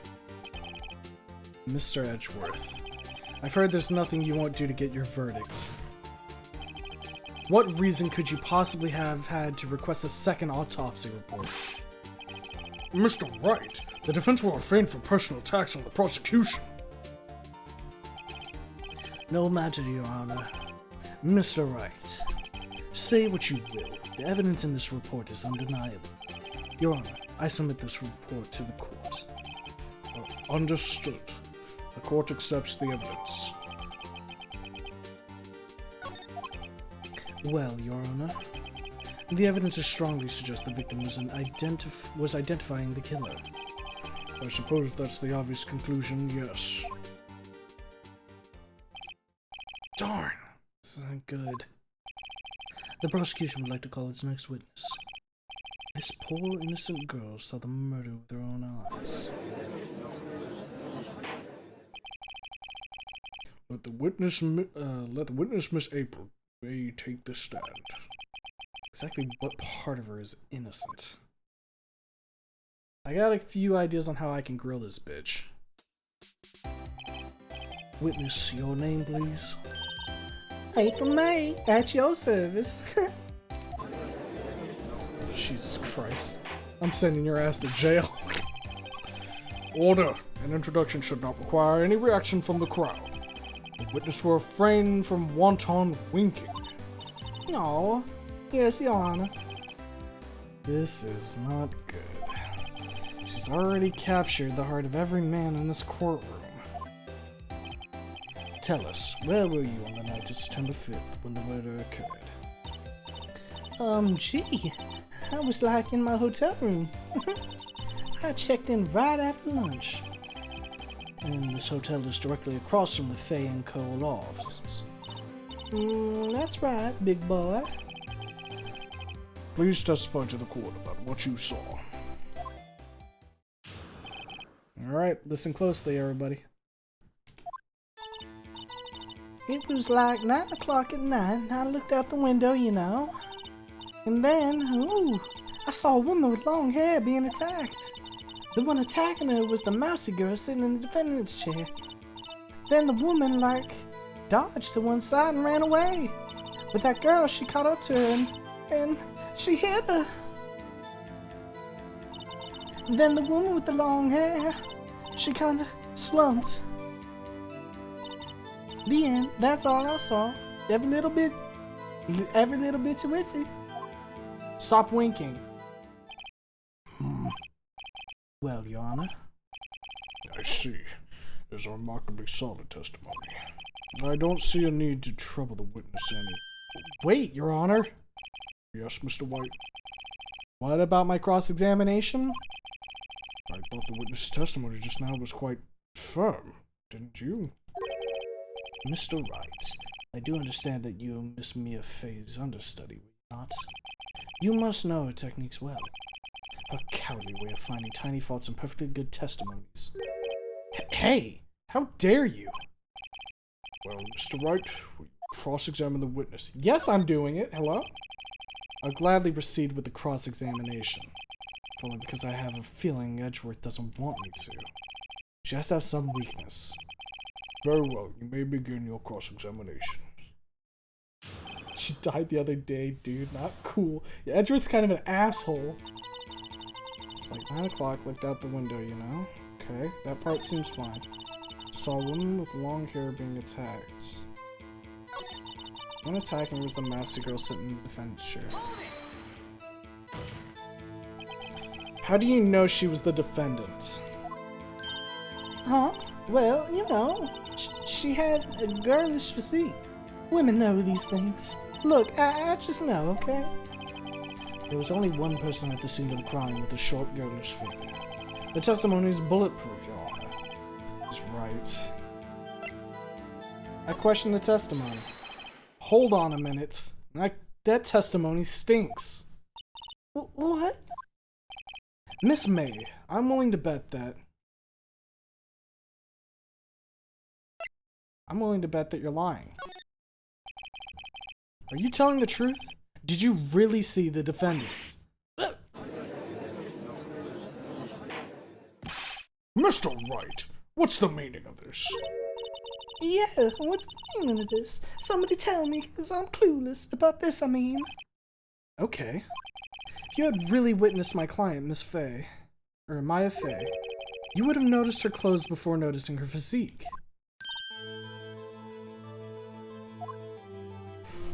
We got her, baby!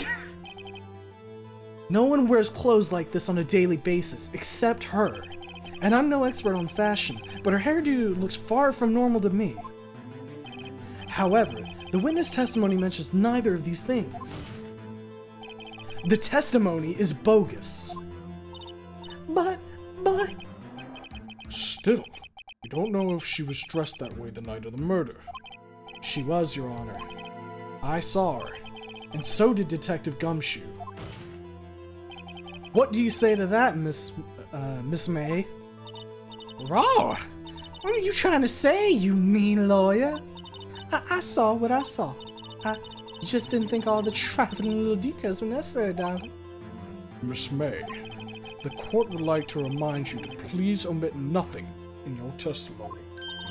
I'm sorry, Your Honor. I'll be a good girl, I promise. Your testimony again, if you would. Damn, I almost had her.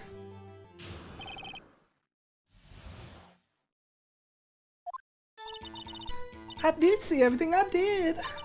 The victim, the woman dodged the first attack and ran off to the right. We got her, boys. Then the girl in the hippie clothes ran after her, and she hit her with that weapon. I saw it, I did. That clock, the kind of statue-y clock, the thinker, I think. Well, does that accuracy in my report not start a UT? I see. I wish you had been so detailed from the beginning. Please begin the cross-examination. Oh, I know what I want to press her on. I want to press you on this. Is that right? Isn't your right? As you looked from the hotel. Which hand do I hold my knife in again? Right, it was my right hand, right? Satisfied, Mr. Wright? Please continue. Then the girl in the hippie clothes ran after her. How convenient for you to remember in hippie clothes. That's what she was wearing. Oh, and her hair was all done up like a bun. What happened then? And she hit her with that weapon. I saw it, I did. Where did this weapon come from? She picked it up from the desk. I see. What sort of weapon was it? That clock, the kind of statue-y clock, the thinker, I think. Need to check something real quick. She would have had partial view of the desk. If it was here, though, she wouldn't have seen it. Curious.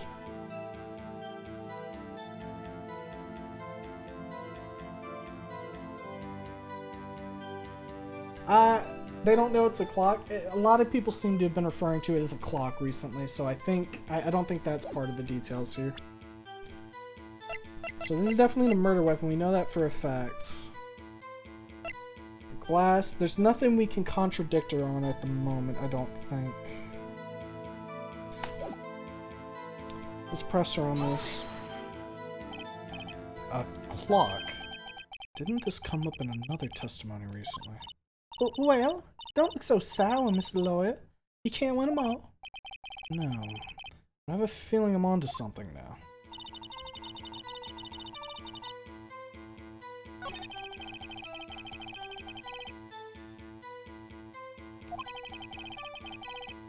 This is the testimony onwards. Figuratively, of course. Let's press her on this. So, you saw me then too. Of course. I remember that Spiky here anyway. Spiky? The witness will refrain from personal attacks on the defense attorney. Oh, was I a bad girl? I'm sorry. Very well, continue. The victim, the woman, dodged the first attack and ran off to the right. I think we pressed on this already, right? Is that right? Is it your right or the...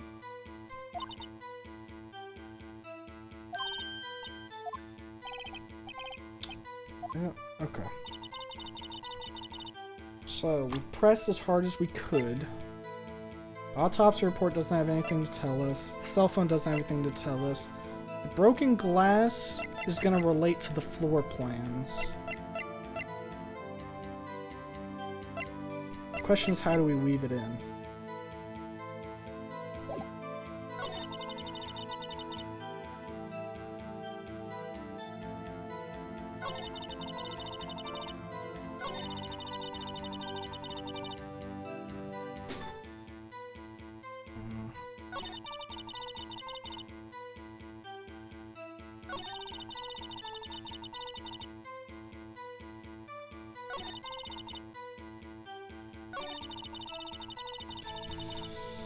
How do we...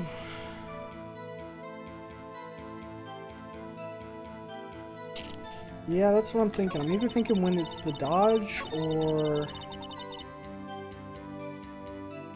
No, it's here. Objection! Your Honor, that statement contradicts this evidence. Hmm? It does? I don't see anything contradictory. Huh? Really? Objection overruled. Pardon? It super does.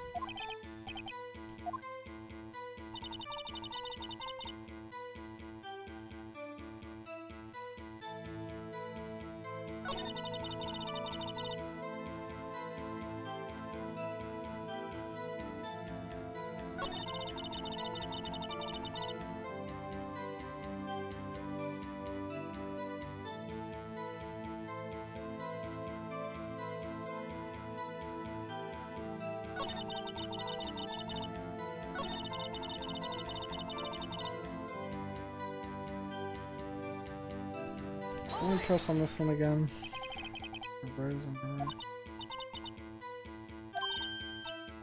Wait. Hold up. No, that's probably it, actually. Let me think about that. Or let me take a look at that real quick.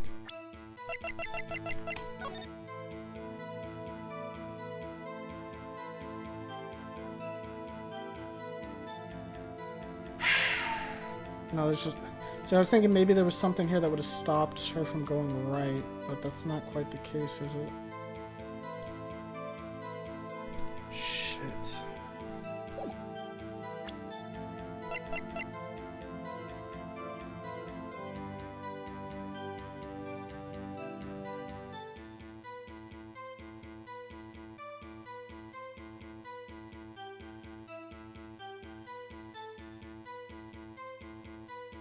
That's what I'm thinking too. Yeah, I think we'll press her on that. Cause that's the only other way I can think, or maybe like asking her something about the thinker, but like we'll hold off on that. We'll present it here. Objection!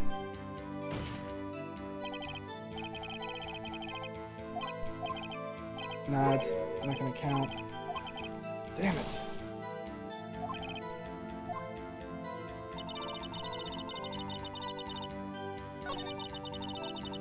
Alright. I wanna press her on this again. Where did this weapon come from? She picked it up from the desk. See, what sort of weapon was it? Clock. Statue-y clock thinker.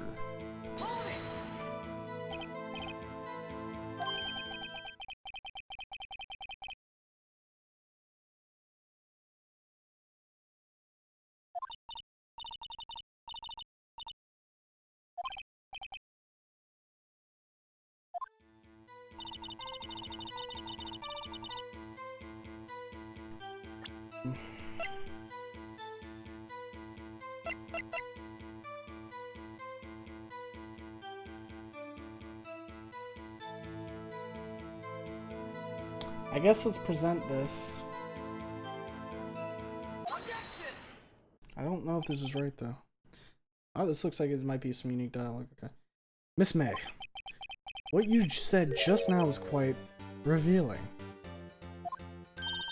How would she know it was a clock?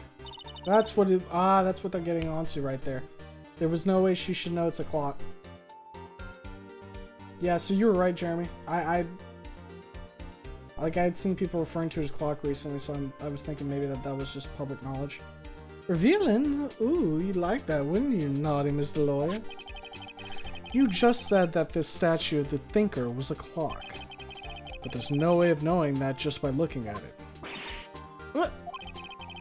Another person in much the same position as you recently called this a clock too.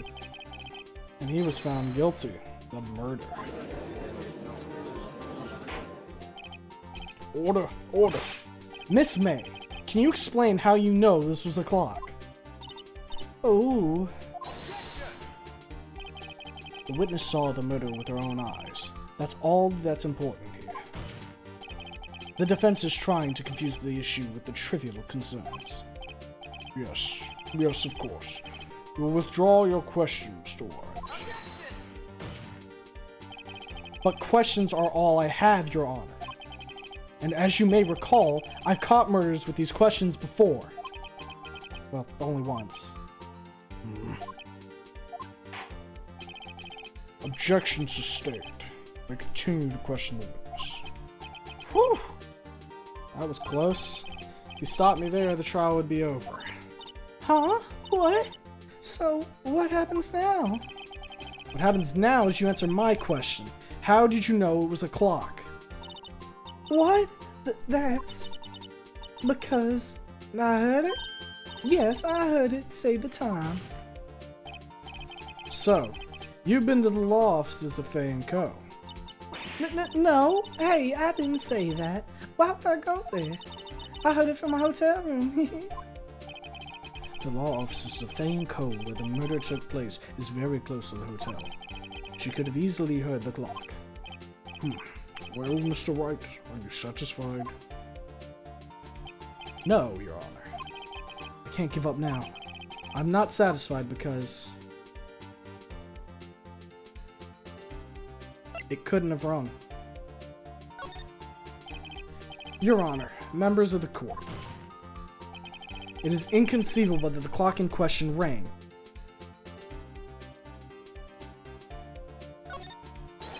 That clock is missing its clockwork.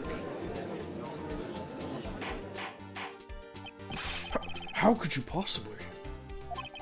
Just take a look, right now. Oh! See anything interesting, Your Honor? It's as the defense says. This clock is missing its clock. It's quite empty. Mr. Wright, would you care to explain to the court the meaning of this? So as you can see, the clock was empty. It couldn't have rung. Therefore, this witness is a big, fat liar. Fat? Well, Miss May?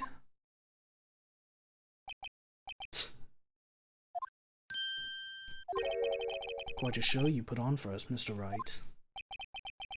Knew the clock was empty. Somehow, he knew.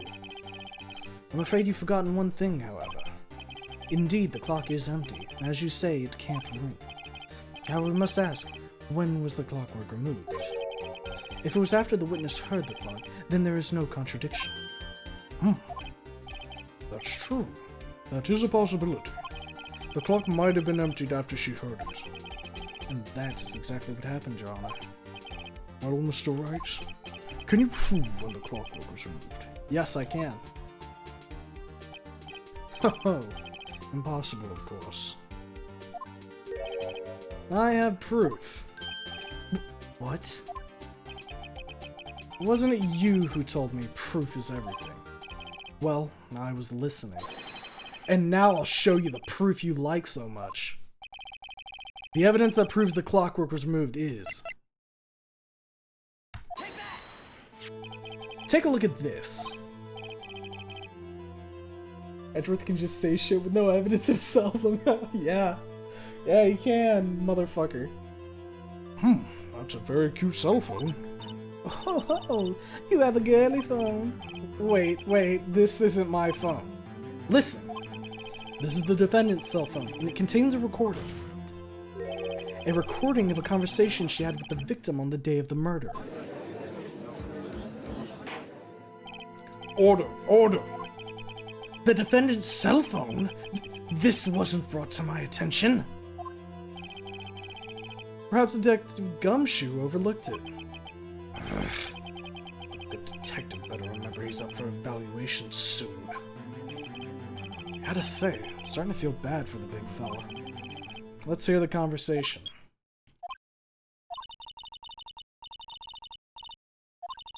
We've already read this, so I'm not gonna read it again.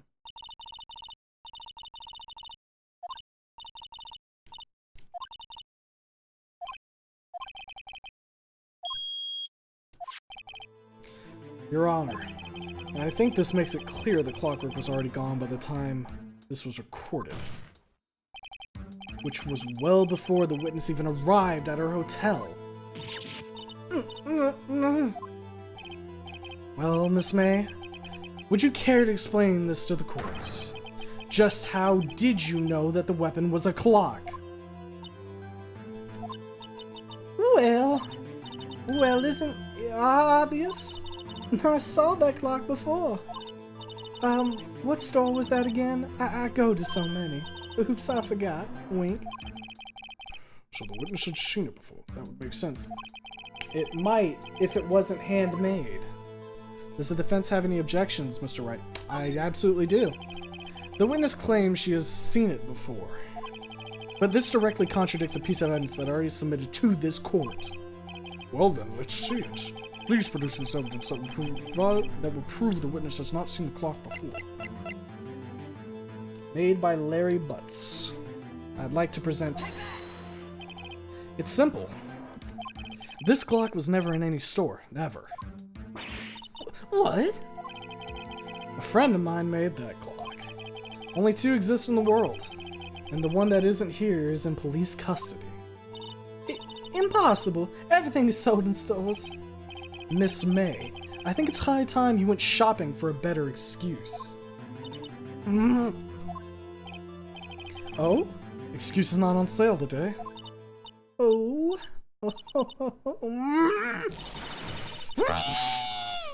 She's freaking out, bro. Uh-oh, she's fucking pissed. What's it to you, porcupine head? That stupid clock doesn't matter, okay? She did it, and she should die for it. Die. Whoa! Let's not get ahead of ourselves. This is a court of law, and the witness will remain calm. Oh,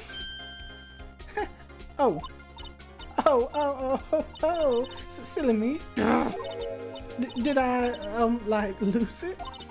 I guess I did, T. Scary.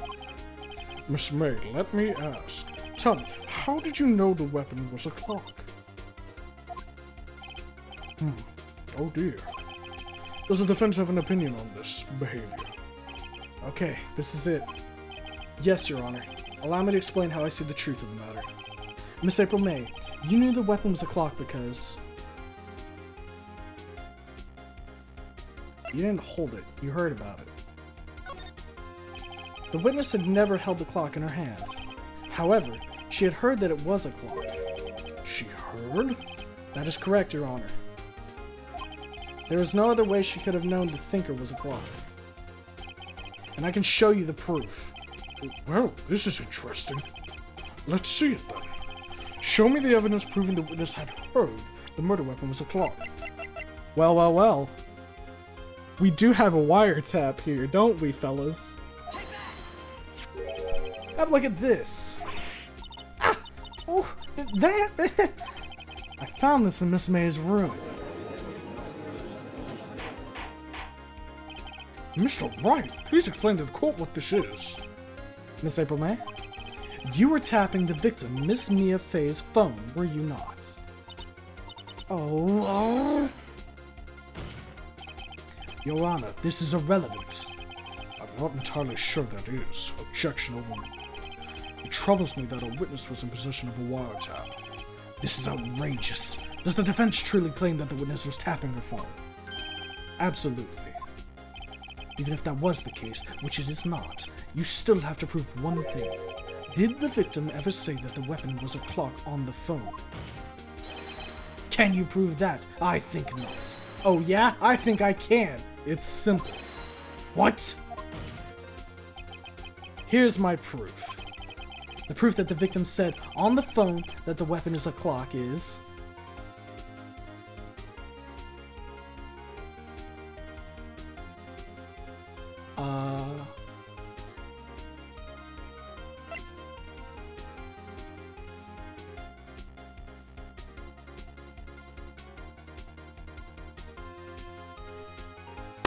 Huh.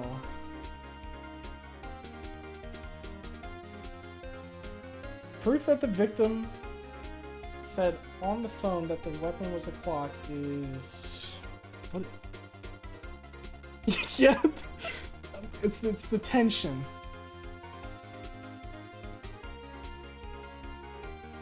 Oh, it's the cell phone. Yeah, that's right. I was thinking, like, in the heat of the moment, like, why would Mia have been on the ground, like, dying and said, "Why'd you hit me with a clock?"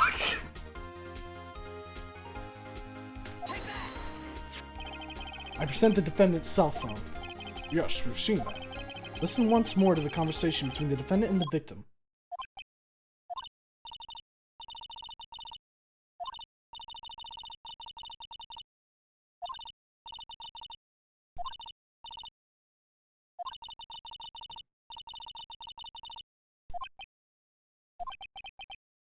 Yeah, I got whiplash because we did just basically prove that.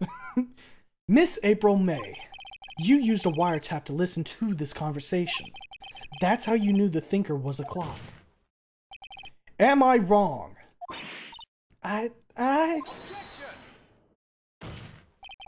Your Honor, this is ridiculous.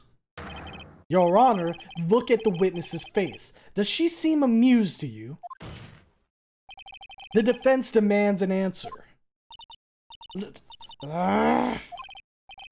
Witness, answer the question. Did you tap her phone? Miss May! Shut up, all of you. What gives you the right to talk to me like that? You lawyer? Uh-oh. It's no fair. All of you ganging up on me like that. Oh, so I'm the bad girl, is that it? Is that it? She gonna start ugly crying. That did it. The court's seen the real Miss April May now. Now to the final blow. Why the wiretap? She didn't do it. Why did you tap her phone? Answer the question. Do I have to? Isn't this a murder trial? Isn't tippity-tapping irrelevant? Gosh, she's saying exactly what Edgeworth wants her to say.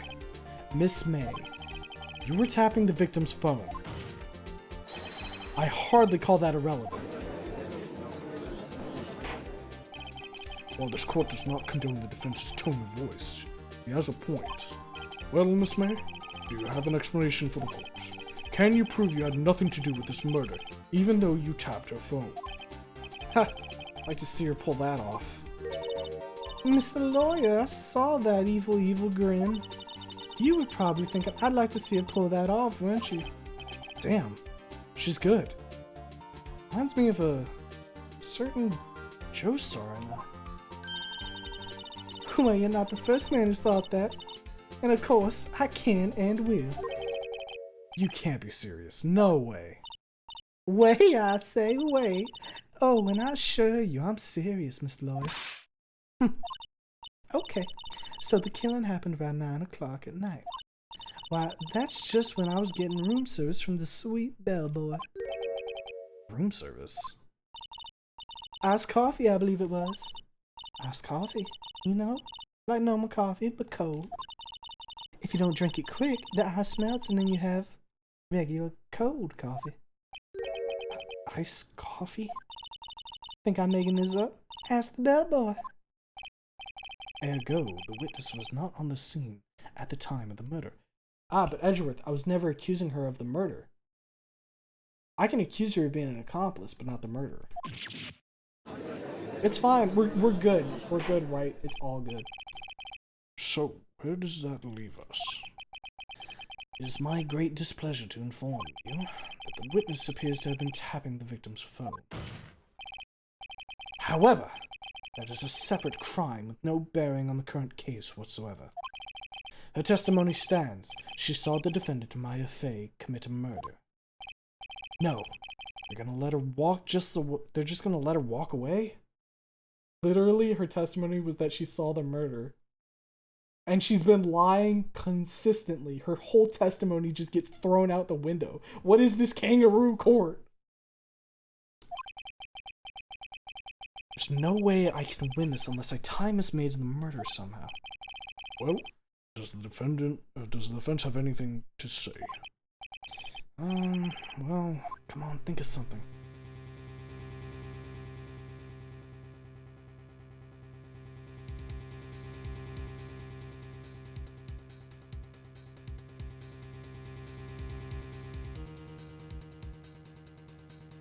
Is there anything we can learn from the bellboy? I want to continue examining Miss May.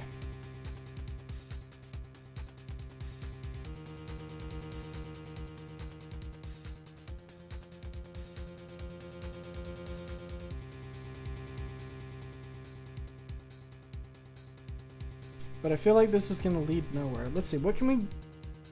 We never figured out why she was wiretapped. You know what? Yeah, continue examining her. Right. On with the cross-examination. What exactly do you have left to examine, Mr. Wright? Miss April May is admitted to the wiretap, yes, but that bears no relevance to the case at hand. Murder. There's no way you can prove any connection. Uh-oh. Think. This can't be the end, but I'm out of evidence. And I believe the cross-examination is over. Mr. Edgeworth, does the prosecution have any other witnesses to call? None, Your Honor. She's the last. What? But that means... Why is guilty? Wait, Your Honor. Yes, Mr. Wright? The defense would like to call the bellboy after all.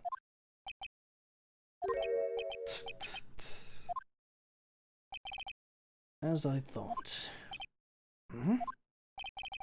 May I remind you, dear Mr. Wright, should you question the bellboy, and Miss April's alibi prove to be solid, then by default, your client, Miss Maya Fey, will be pronounced guilty. Are you prepared to accept my condition? Edgeworth. It's got me backed into a corner. I don't see any other way to take this. I accept! Very well. The court calls the hotel bellboy to the stand. I believe we're ready for the witness to testify. He certainly does look like a bellboy. Yes, sir. I forget what I gave this dude's voice. I received your summons in the middle of work, sir. I'm happy to be of service. I think that was it. The tea set looks rather heavy, so without further ado, the witness may begin his testimony. Very good, sir. Alright, let's hear it. I am the head bellboy at the fine Gatewater Hotel, in business for 4 generations. I believe I received a call after 8 in the evening from our guest, Miss May. She asked for an iced coffee to be brought to her at 9 o'clock on the dot, sir. I brought it to her at precisely the requested time, of course. And I delivered the iced coffee to our guest, Miss May herself. I see. Defense may begin its cross-examination. Right. I'm ready. I hope. This is it. If I can't prove Miss May was involved with the murders now, I will be finished.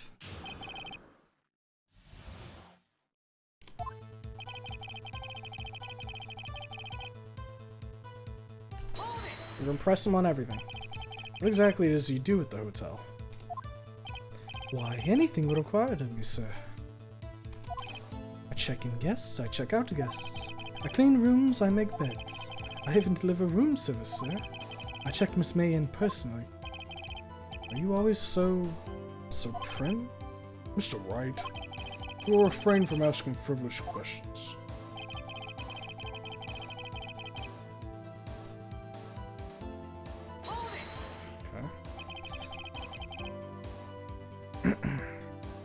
Are you sure it was Miss May on the phone? Absolutely, sir. How can you be so certain? I checked Miss May in personally, sir. Not only did I see her in all of her stunning radiance, but I also heard her voice. And then I saw them, and I... The point being, I remembered her quite well, sir. Looking at titties. Yes, what then? She asked for an iced coffee to be brought to her at 9 on the dot, sir.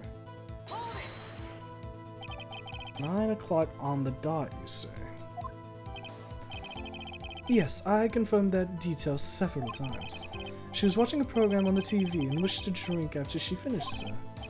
9 o'clock. Time of the murder. Brought it to her at precisely the requested time, of course. Precisely 9 o'clock. Precisely, exactly, and most definitely, sir, 9 o'clock p.m. How can you be so sure? Miss May was quite insistent that it be brought then.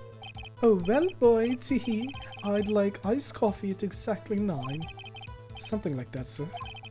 Therefore, I knocked on her door at the crack of 9, sir. Why would she be so particular about the time? I delivered the iced coffee to a guest, Miss May herself. Alright. You're sure it was Miss April May herself?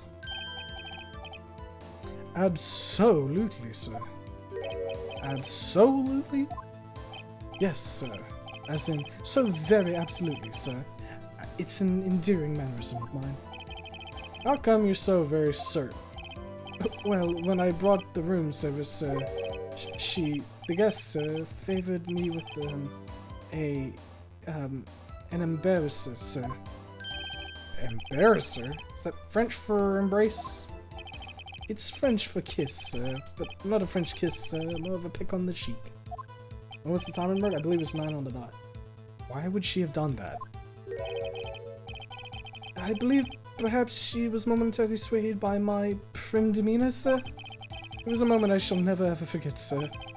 Sounds pretty fishy to me. I think our Miss May was up to something and wanted the bellboy to remember her.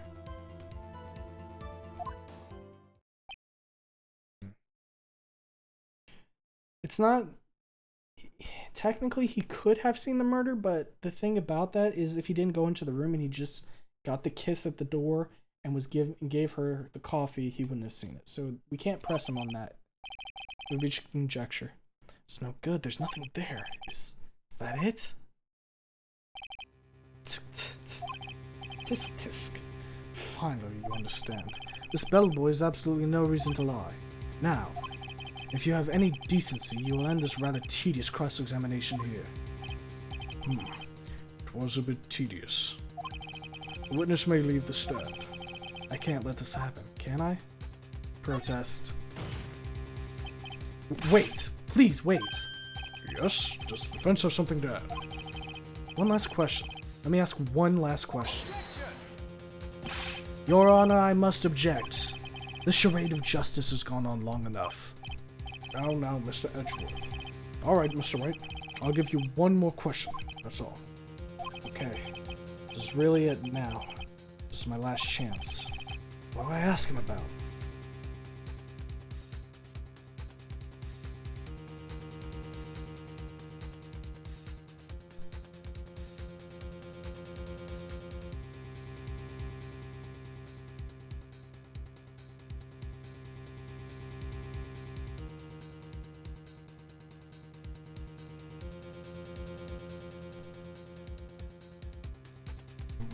I don't think it's about bed making. It has to be checking a room service.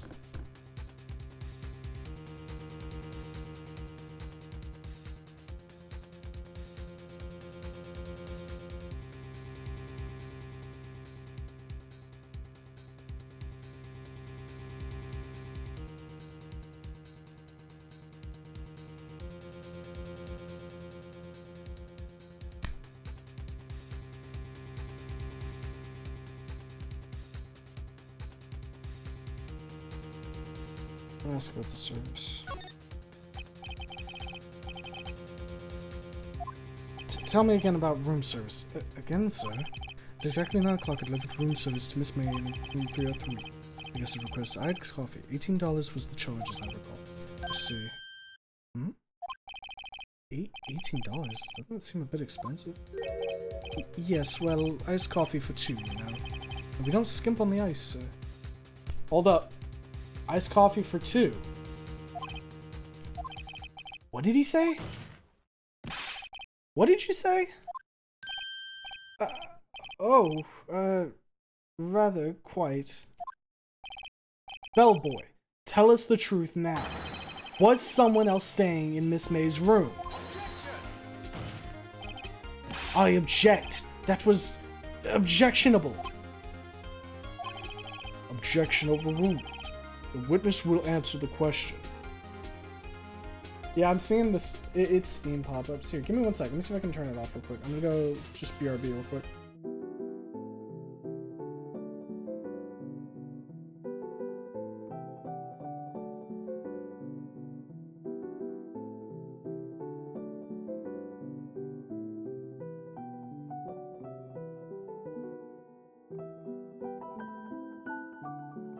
Alright.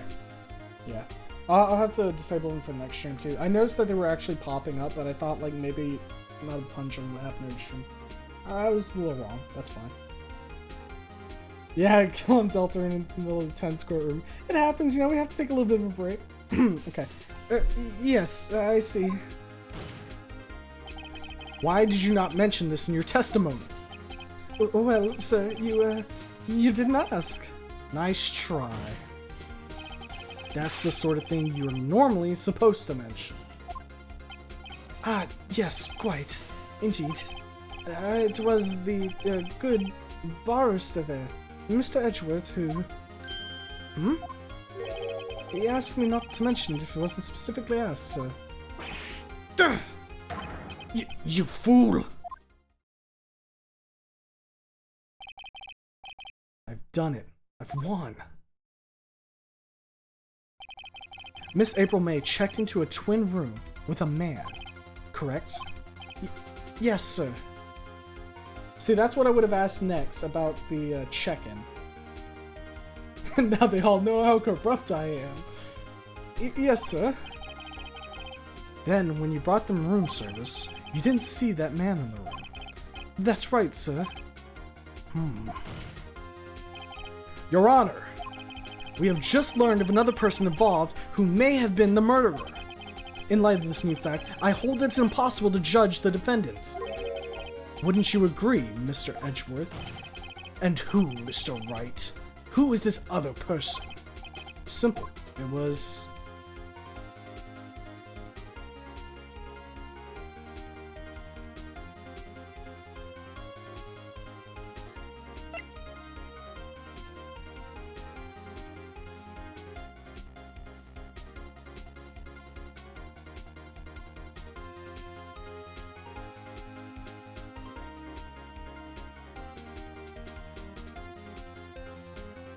I mean, the man with Miss May.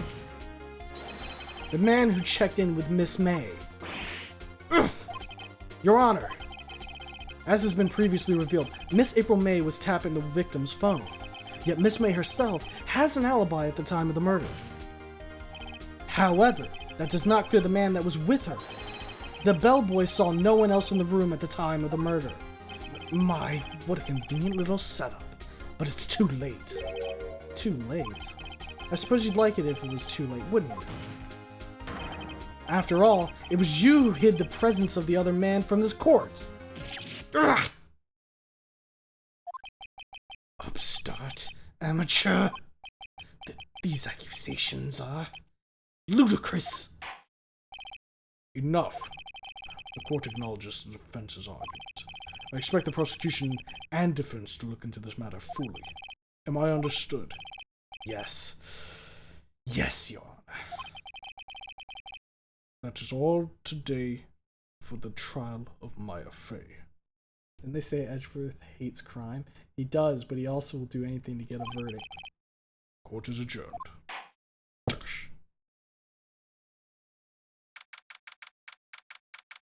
What is he aggressive? In a super suspicious situation. Ashy sandwich for you, baby. Mr. Wright, you were amazing in there. Really? I think I might be your newest fan. Oh, I was just doing my job, you know? Then again, that other attorney was pretty cool too. Huh? That face of his, with his eyes and trembling lips. It sent shivers up my spine. If you say so. So, what happens with me? Do I get to go home now? Well... No, I don't think so. Not yet. Oh, I see. But I got a great lead in today's trial. A lead? A man with Miss May. He's the key. Oh, I get it. What happened to Miss May after that, anyway? I heard they arrested her. I guess she's learning her charms won't work everywhere. She's probably at the detention center now. I may have to go down there later. Anyway, this case is far from closed. Yes, sir. I'm gonna find out more about this man. Do you think he was the one who... Maybe so. Sis? Don't worry. I'll find him by tomorrow. I promise. I'm counting on you. I asked for a full record of April May's testimony. Thought it might come in handy during the trial tomorrow. But now that I have it, I'm not so sure. Most of her testimony was all lies. In fact, there's only one part that hasn't been stricken from the record. The victim dodged an attack and then ran to the right, but she was caught and struck. That's where the floor plans are going to come into use. Don't know how much good this would do me at all now. Anyway, time to hit the pavement and do some investigating. Maya doesn't belong in that detention center. It's up to me to set her free.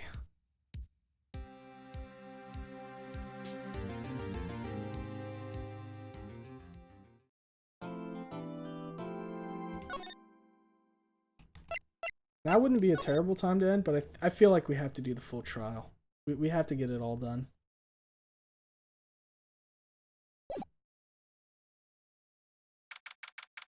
September 7th, 3:11 p.m. Well, hello. I didn't expect anybody to visit me in such a dank place as this. It's really quite moving. Not, you stinking lawyer. I hope you die. Have you come to laugh? Yes, laugh at the fallen Miss May. No, not really. There's something I wanted to ask. Unfortunately, there's nothing I want to be asked. Haven't you done enough questioning, you spiky head? Here we go again. Please, you're scaring the security guard.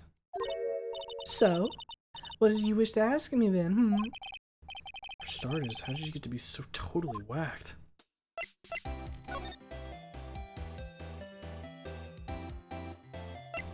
But what's this about your attitude? Say, why are you so angry? I mean, you don't look like a bad person. Oh, that does it. Bottom-feeding, scum-sucking lawyer. Bottom? I can't tell. Does she have a thing against lawyers or just against me? Why did you place a wiretap on Mia's phone? Oh, when you say it like that, it sounds so cold. So criminal. Tapping people's phones is a crime, Miss May. Oh, and I suppose you learned that in lawyer school, Creep. This woman is impossible to talk to. About the man who stayed with you in your hotel room. Can you tell me about him? Where is he? Come on. No way, Jose. If I had something to get her to talk.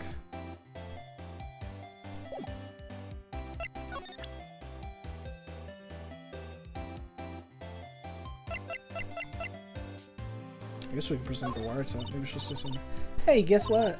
Actually, I really hate your guts. So get lost, because, well, I'm not cooperating. Thanks, I noticed. Oh well. Alright, we ain't got anything that'll help get her to talk at the moment. Are they gonna say anything new about this yet? This guard monitors the visitor room. He hasn't moved an inch. Maybe he just doesn't get to see a lot of women like Miss May in here. Smile for the camera. Alright. Let's head to the law offices.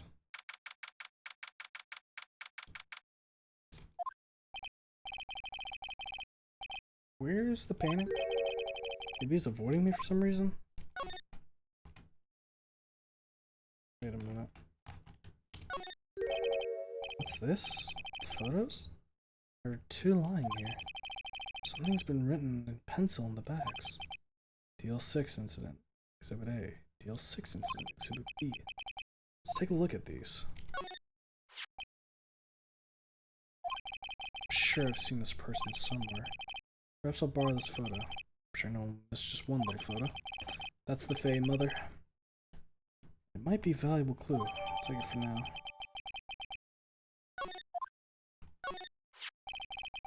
The photo lies on the desk. Maybe I should switch it with the one I took? Yeah.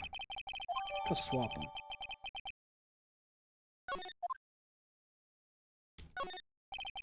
Solid mahogany desk. That's been polished. Wait a second.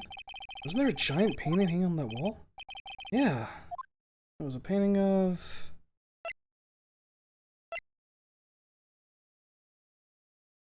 Fisherman? Wasn't it? It was a very memorable painting anyhow. Okay.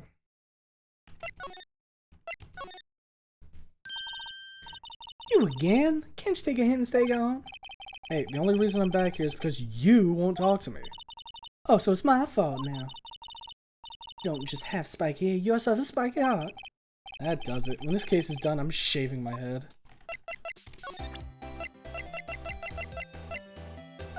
I slide this across. Have a look at this. Look, I've said several times I'm not telling you. And you've told me all I need. Where did you? Aha! A reaction. This is him, isn't it? What? Who? When? Why? Is him. This is the man who stayed in your hotel room the night of the murder. No. No, that's not right. Nice try, Miss Cooperative. Do you have proof that was him? Yeah, proof. Show me proof. I'm so close. Well, this will simplify things. I just have to move to the hotel. We're gonna talk to Gumshoe. I think he should be here, right? He might have something for us. Looks like Forensics is taking the day off today. Detective Gumshoe's nowhere in sight. Police really gave this place a working over. Doubt there are any valuable clues left. Suppose it can't hurt to take a look around, though.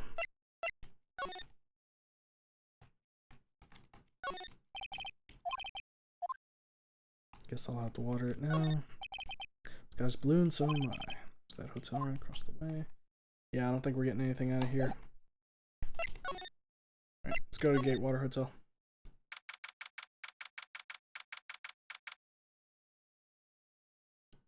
Alright. Ah, welcome, sir. Quite the performance today, if I dare say so myself.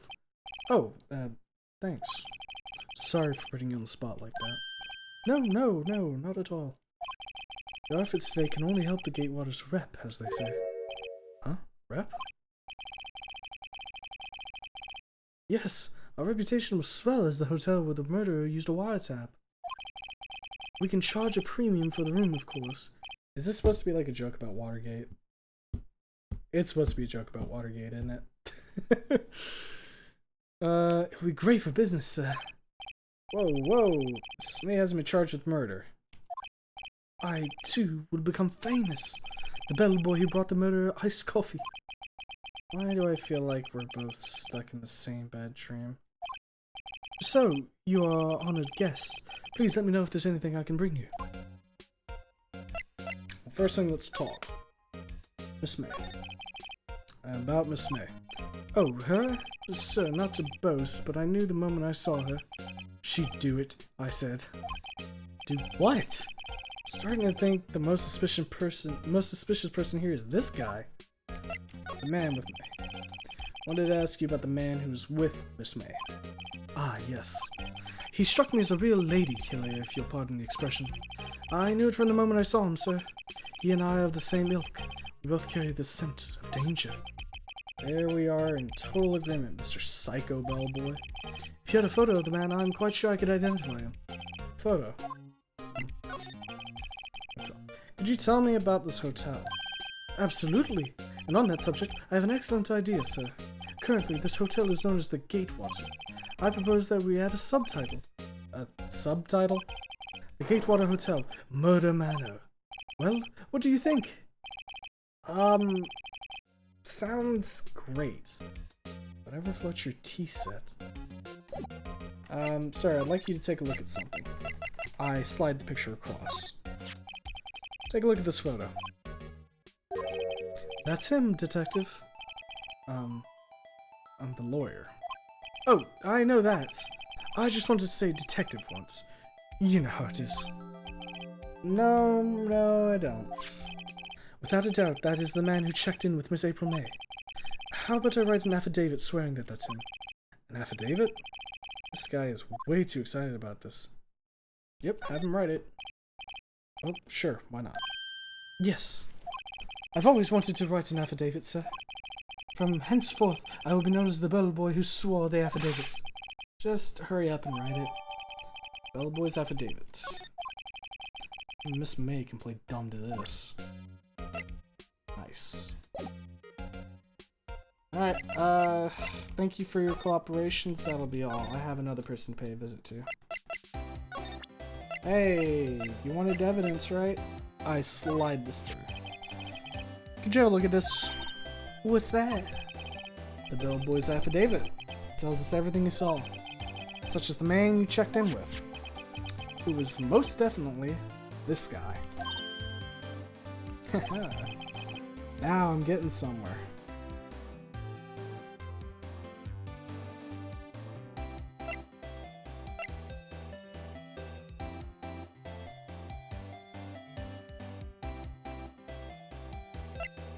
Nah, push her.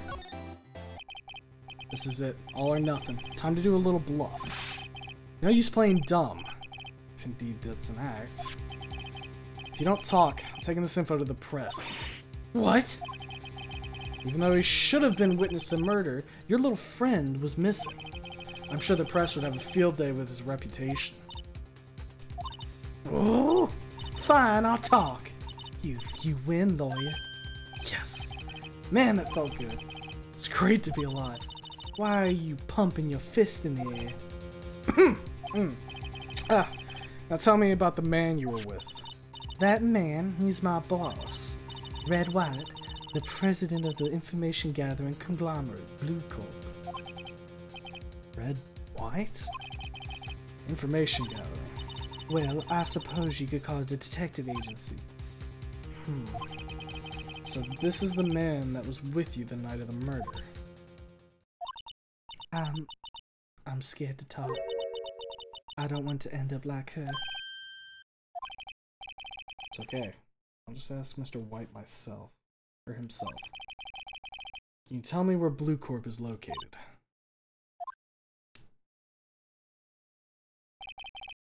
Mr. Red White, at last. Finally, lead on this guy. April May couldn't have done it. That leaves him. Time to take action. Bellboy's affidavit discarded.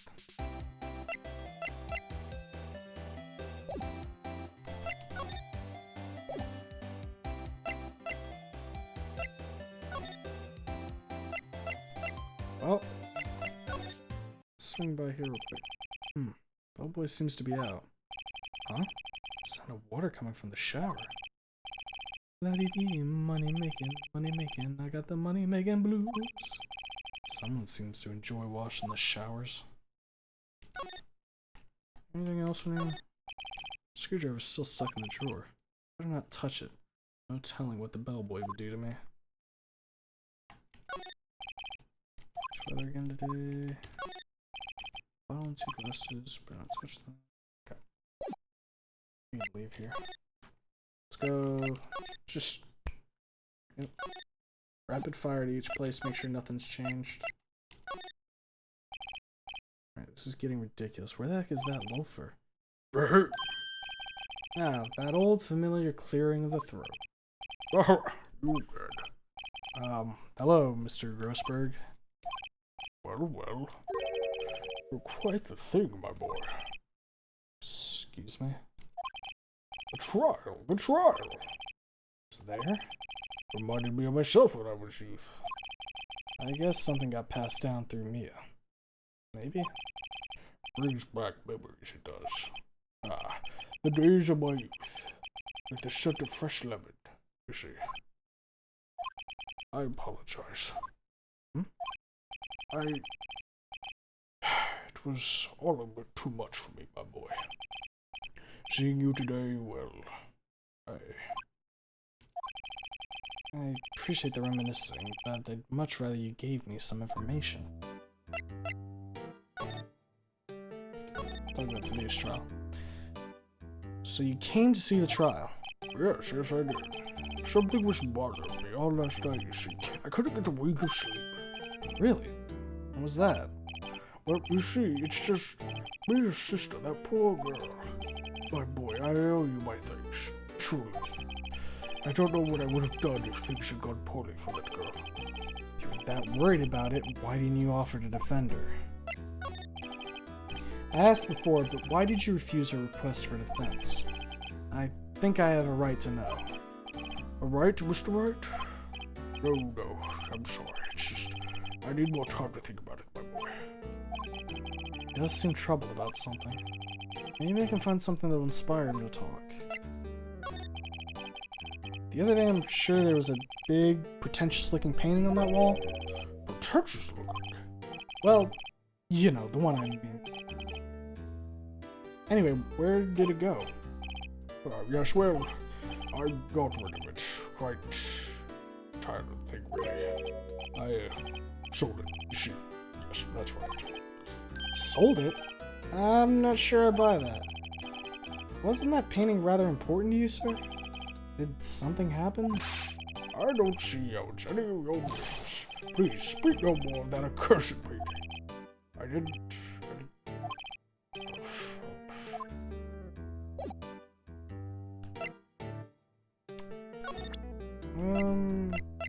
I'd like to ask you about this photograph right here. Excuse me, I was wondering about this photograph.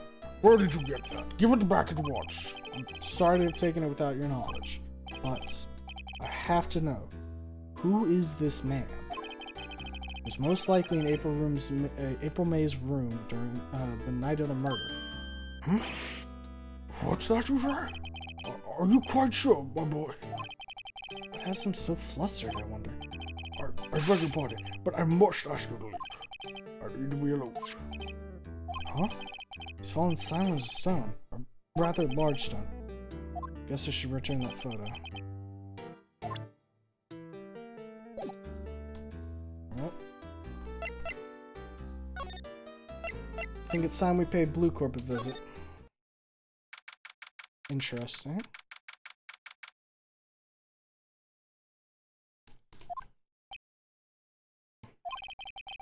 What's with this surreal decor? Welcome! Please furnish me with the title of your personage. What the? Your name! What's your name? I was just inquirably asking the title that you go by. Wright. Phoenix Wright. Inquirably? Mr. Wright, is it? Right, I see. Splendiferous. Perhaps I have intimidated you with my giantesque vocabulary? What is this guy's problem? I'm Red White, CEO of Blue Corp. You know, corporate expansion official. My business dealings bring me into contact with the elite of the elite. So I'm afraid I'm not used to conversing with the wordily challenged. What a fruitcake. Let me guess. You're an attorney fresh out of law school, are you not? That's the only explanation for why you would come to meet me like this. What does he mean by that? No matter. So, what business does a mighty lawyer have with a man such as myself? Yipes, this guy's arrogance meter is off the scale. Huh? Haven't I seen this somewhere? Is this a replica? Ridiculosity! I have no interest in anything but originals. That's right. That right there is a bona fide original, worth 5 million for sure.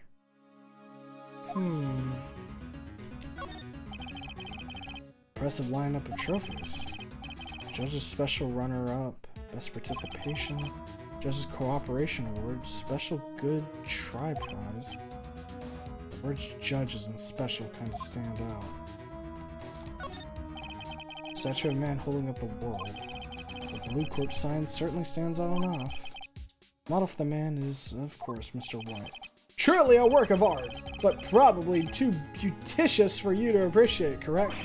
I think it's a little beauticious for just about anyone to appreciate. I'm guessing this is supposed to be a desk?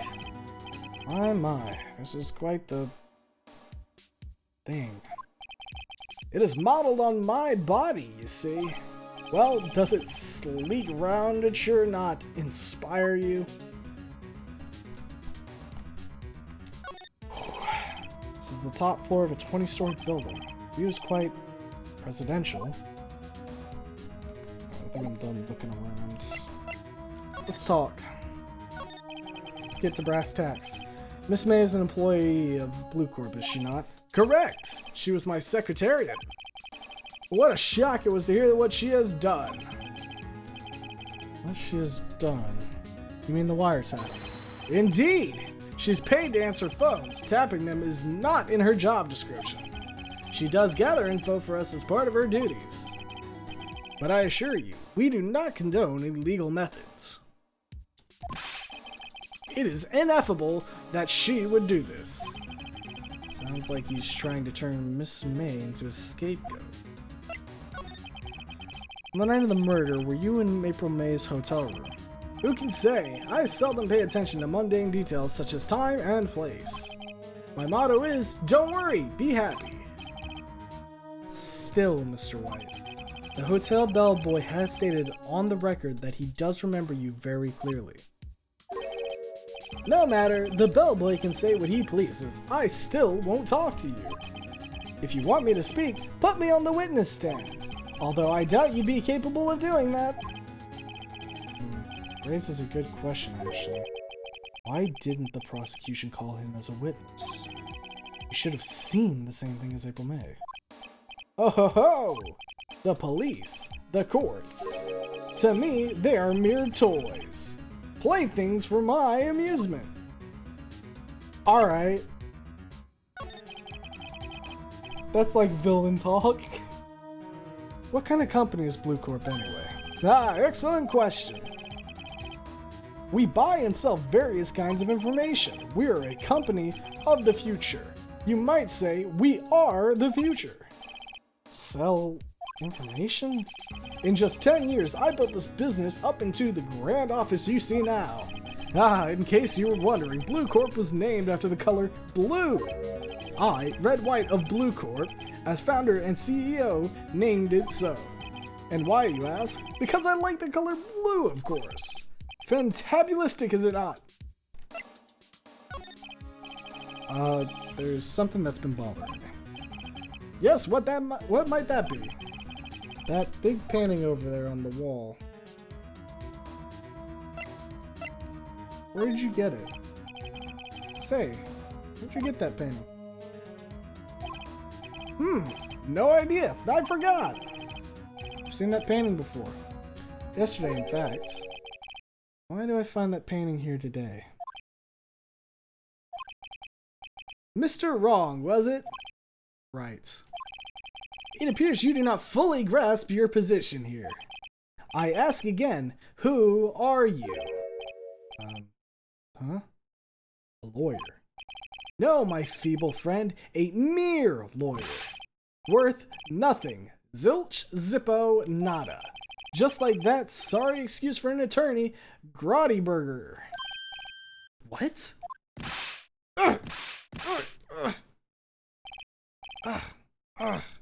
He punched me. Well, Mr. Lawyer, what will you do, eh? Charge me with assault? Charge away! I welcome it, for it is you who will be found guilty. What? Heed my exposition. The police, the courts, they all do my bidding. So you say. But I wonder, is that kind of control really possible? I don't expect you to understand. It is a world beyond your comprehension or compensation. You came here from Grody Burgers, I presume? Mr. Grossberg's, yes. Then you must ask him, why is it that this painting of his hangs here? Perhaps then he will tell you. Perhaps he will explain how a man can live life purely for personal profit. Go now, skedaddle. There is nothing more to discuss.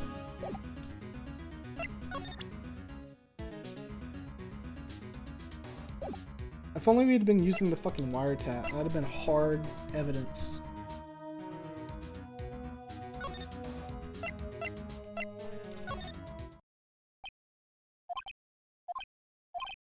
Huh? I don't think he's noticed me standing there. Maybe I should clear my throat. Jumping Josephus! Oh, you. What's wrong? Looked so pensive. An old man at the end of his days. I'm not senile yet. Just thinking about this whole mess. Something's really bothering him. That much is clear.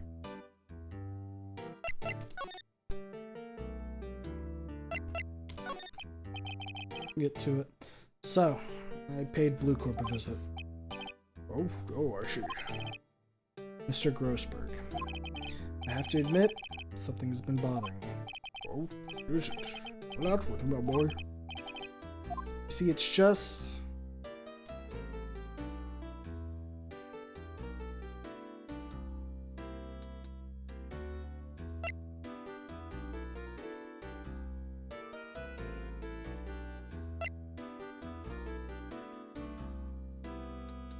Why wouldn't you defend Maya? Thought it was strange. Here was Maya, your own apprentice's little sister, in desperate need. Accused of killing her own sister, no less. And you wouldn't take the case. I finally realized why. You and Red White are connected. He's... Mr. White has something on you, doesn't he? Blackmail. I don't know what you're talking about. Mr. Grossberg, sir. There was a giant painting hanging there the other day, was there not? The one you said you had no intention of parting with. Well, I saw it. Today. It was in the CEO's office at Blue Corp. Red White's office. So, you noticed. I suppose I should have guessed you would. This large painting. Mr. Grossberg, tell me what happened. Red White is a man who makes his living through intimidation. Blue Corp is a company that excels in finding people's weaknesses, I'm afraid. I've been paying them for 15 years now. 15 years? All because of the DO6 incident, as you may have guessed. Name on the back of those photographs. As you suspected, I could not stand in defense of Maya because of this. White would have destroyed me if I did. So that's the connection. It's hard for you to tell. It's hard for me to tell you this, by the way. But arresting Red White will be the night. Will be nigh on possible. Possible? Why? There's information on everyone. It gives him an iron grip. Those judges, attorneys, prosecutors, police, politicians. What? They're bound, unable to do harm to themselves, and therefore to him. Don't look at me like that. What you see is nothing more than the weight of many years.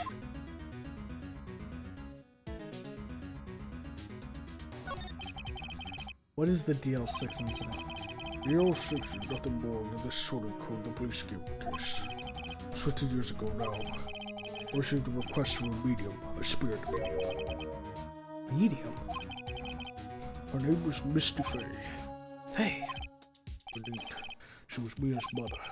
She had been investigating a murder at the behest of the police, and she failed.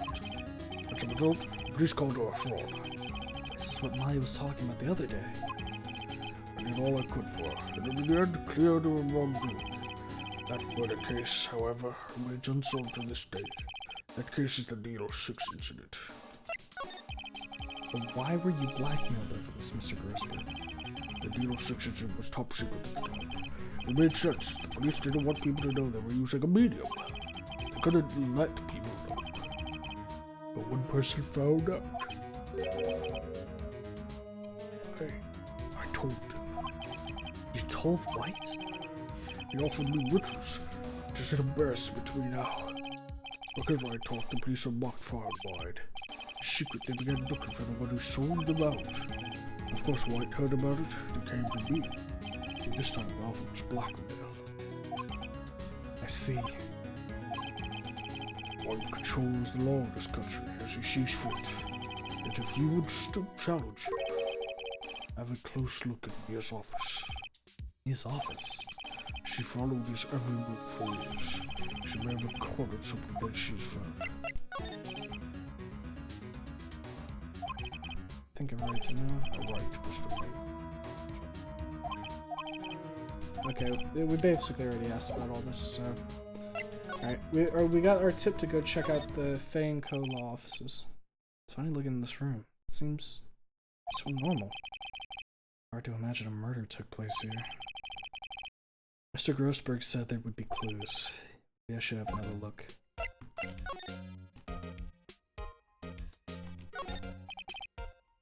The movie poster, apparently this was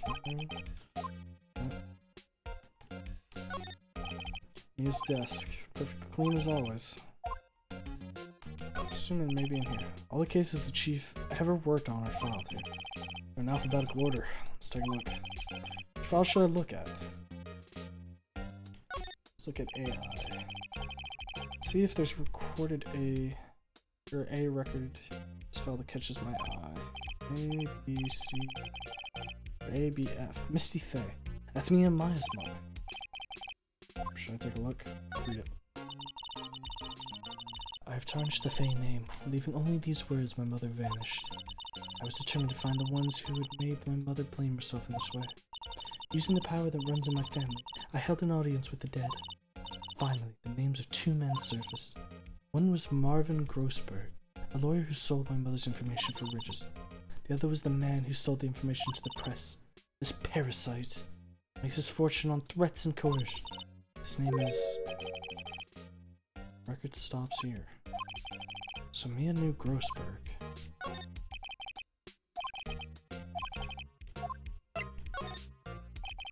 Let's see, J through S. Not much in here. Maybe I'll just skim some of this. Well, no harm in flipping through a bit, I guess. Biggest parts here at the end in S. Suicide? Ugh. Just a collection of suicide reports.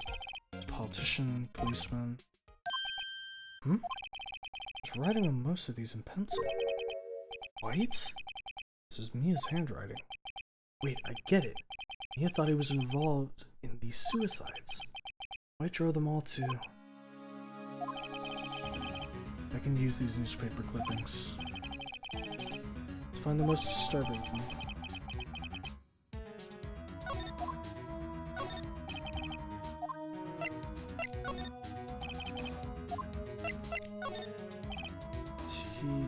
I know, W, White. Entire W section is missing. Was it taken?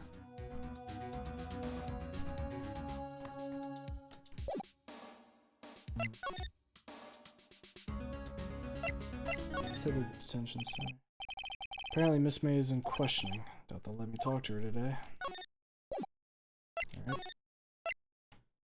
Anything else at Gatewater? Grossberg Law Offices.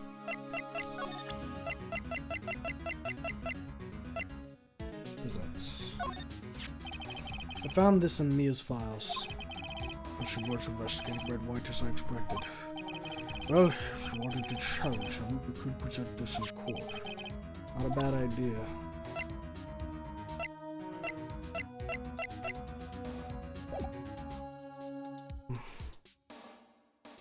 Not a whole lot else, fortunately. Let's just get this crossed off. We already know he was there.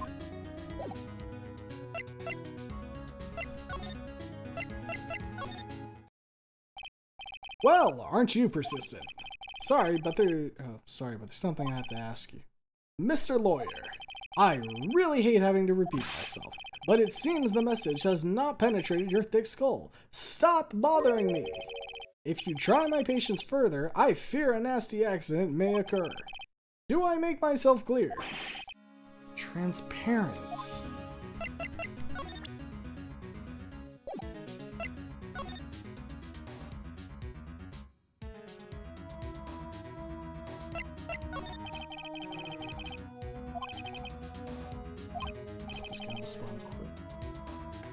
What's the matter? You seem distressed. There's no point asking someone this crooked a straight question. I need some evidence so I can use this ammo. What's wrong? Is something stuck to my face? Why yes, there's my eyes, and my nose, and my mouth. But of course I jest. You need not restrain your mirth, my friend. It's okay to indulge in my cosmopolitan sense of humor. I will not think less of you.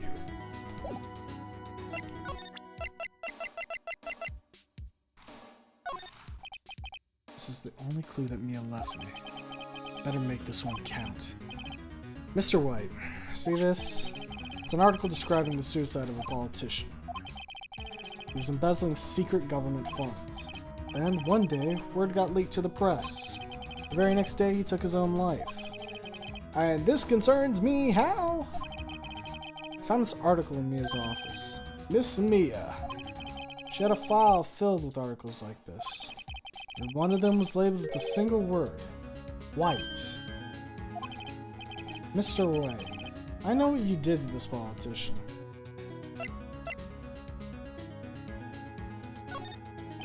You were blackmailing him. Blackmail! Not just him either.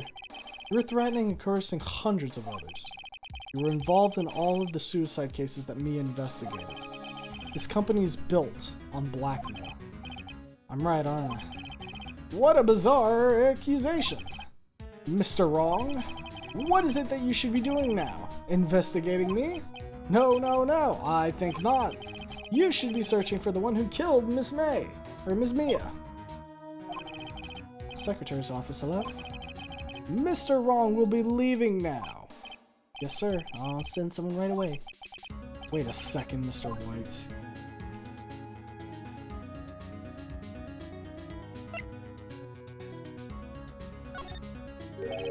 You're wrong, Mr. White.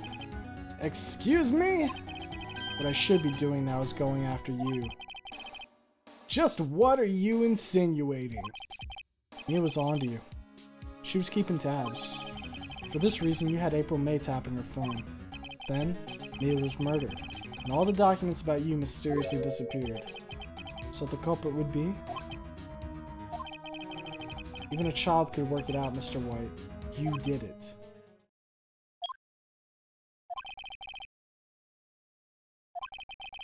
We won't be needing an escort for Mr. Wrong. Instead, please connect me to the public prosecutor's office. Of course, sir. One moment, please. White. That's you? What are you doing calling me at a time like this? Hello, Chief Prosecutor?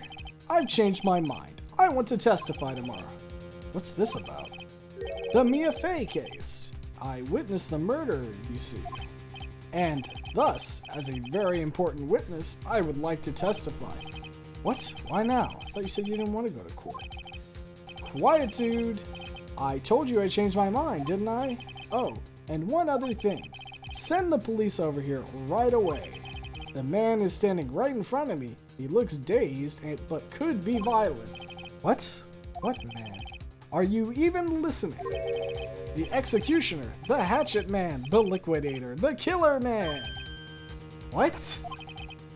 Mr. White, this isn't another one of those Chief Prosecutor, I do not believe you are in a position to freely offer your opinions to me, correct? I am telling you to send the police now.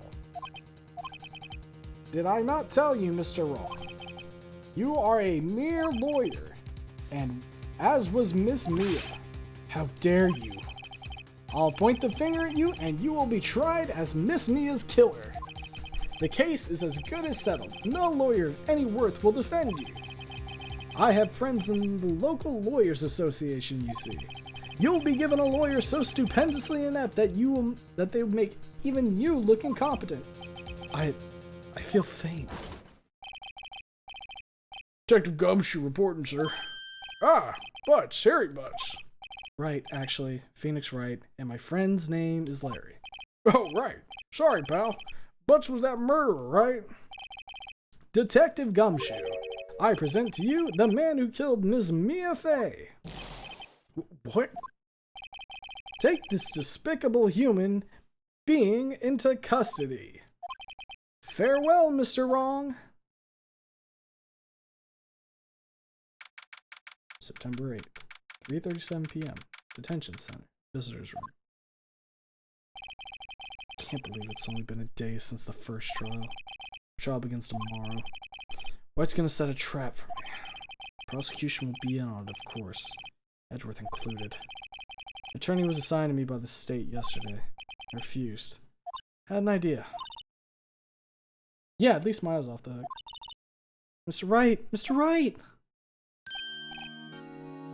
Oh, Maya. Great, I let you out of detention. Just now, yes. It's all thanks to you. I'm afraid we switched places. What? You mean, you... I explained what had happened to Maya. I don't believe it! How many people does that man need to destroy before he's satisfied? My mother, my sister, and now you! This has gone too far. Mr. Wright, please tell me, is there anything I can do? Well...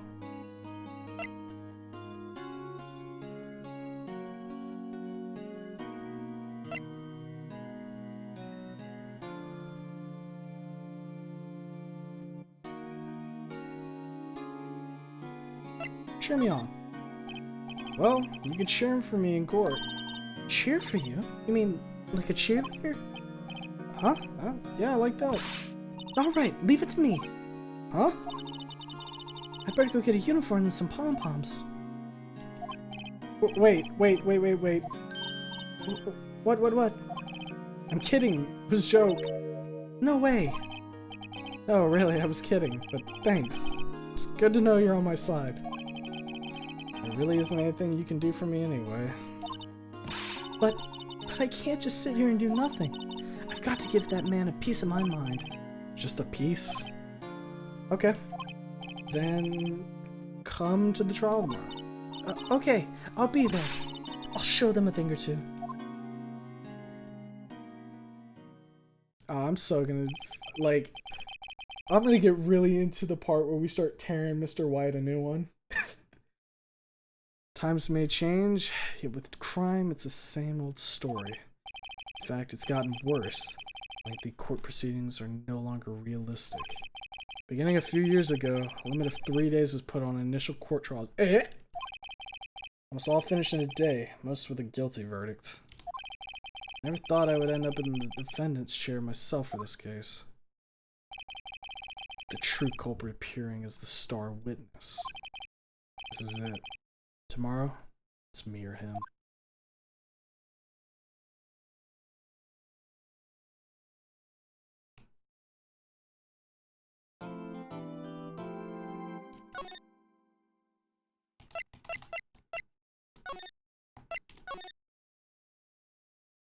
Here we go. Day 3 trial.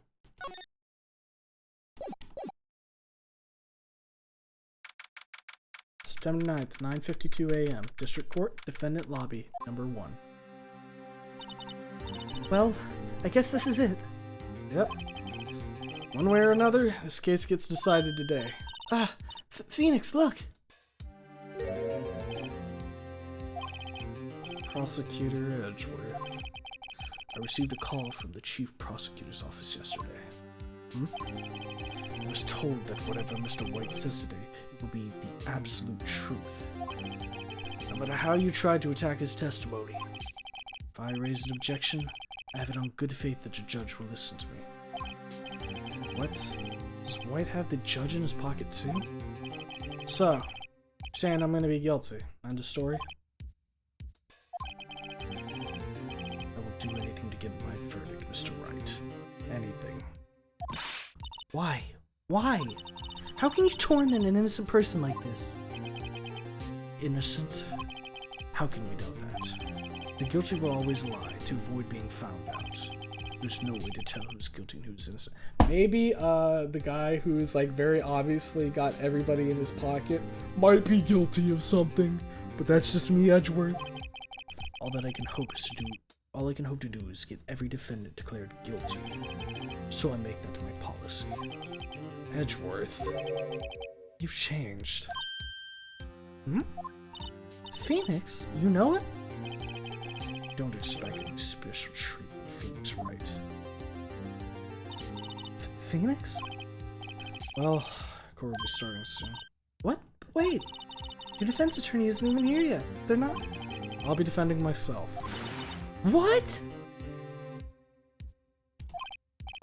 Okay, let's do this.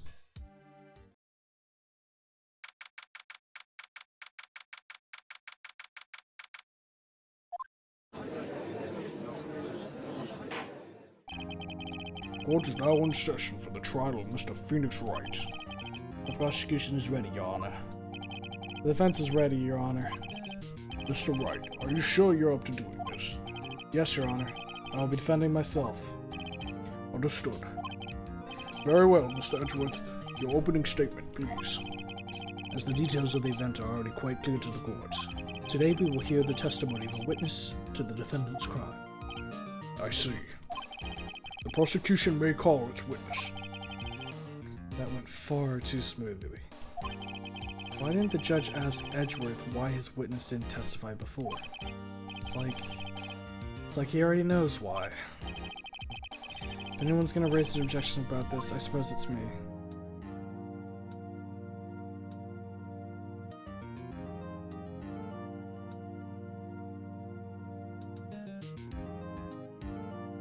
Yeah, raise a stink. Mr. Edgeworth, you owe an explanation to the court. Why didn't this witness testify in the trial against Miss Maya Fey? I'm ever so sorry. Mr. White is a busy man, and besides, at the time, I thought that Miss May's opinion was all that would be needed. Again, my sincerest apologies to the court. Excellent, Mr. Edgeworth. I appreciate your demeanor. Cocky bastards. I would like to call Miss Red White to the stand. Mr. Red White to the stand, not Miss Red White to the stand. Please, Mr. Red White, please don't fucking fire me. I'm sorry, it was a slip of the tongue. Please state your full name. You wish to know the title of my personage. Your name. Yes, that is what I said. Oh dear, do my locutions confuse you? Name. These two are great together. My name is Red White, but my friends call me Blanco Niño.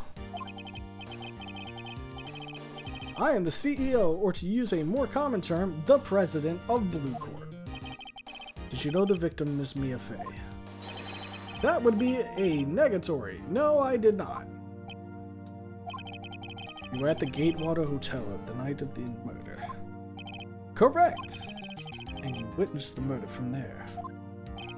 Ahem. Why tell you what you already know? Very well, Mr. White. You may begin your testimony. If I can't rip this guy's testimony apart, I'm done for. Why do I always feel like at the end of the world I'm the last man standing? Ho ho ho! I hope you've made your peace with God, Mr. Lawyer. Let him have it, Phoenix.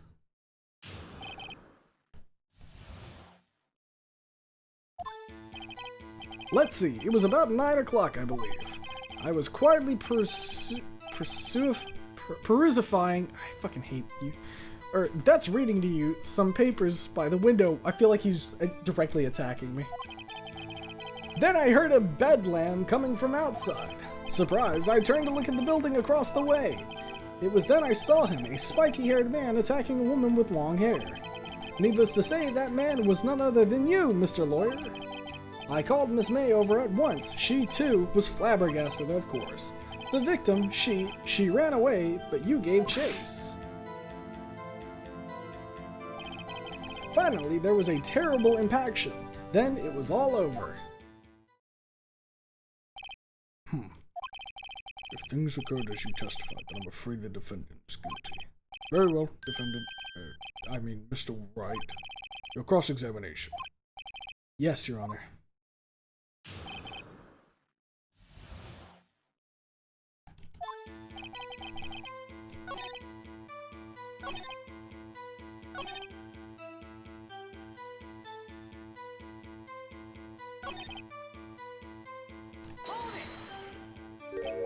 Spiky haired?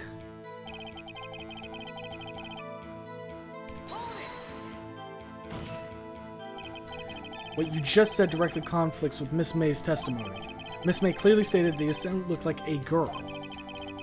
I've always been proud of my eyesight, Mr. Lawyer. Just what is your eyesight? Counting both eyes, 40. 40? Don't add them together. I think the witness is trying to say his eyesight is good. Whose side is the judge on anyway? And what did you do then?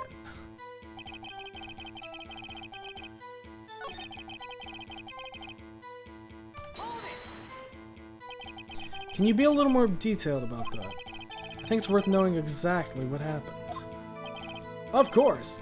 Comprende, I understand. The victim was attacked by you and ran to the left. You gave chase and struck her down. Are you sure? As you know, I am always absolutely perfect. Perhaps you could change your testimony to reflect this new detail. We got him. Objection! Wait right there. Mr. White, you've dug your own grave. What is this?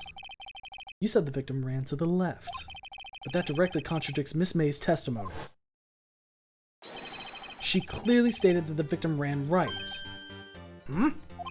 Oh, it is simple. You have misheard her. I think not.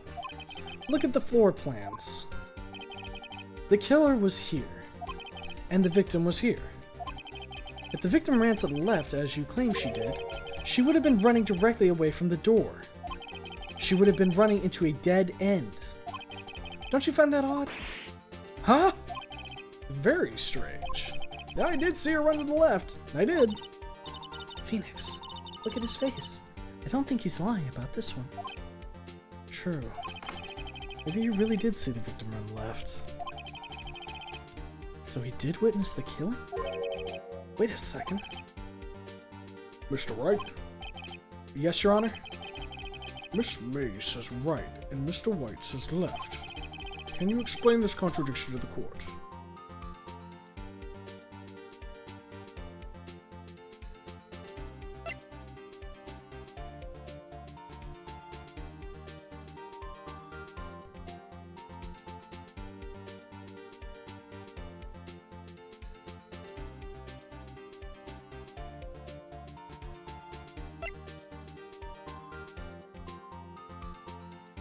Both are right.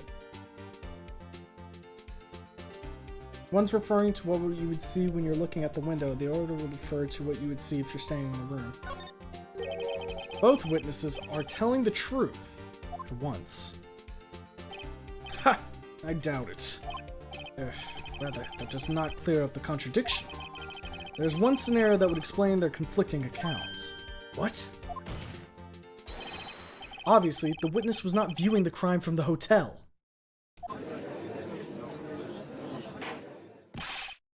Mr. Wright, what do you mean?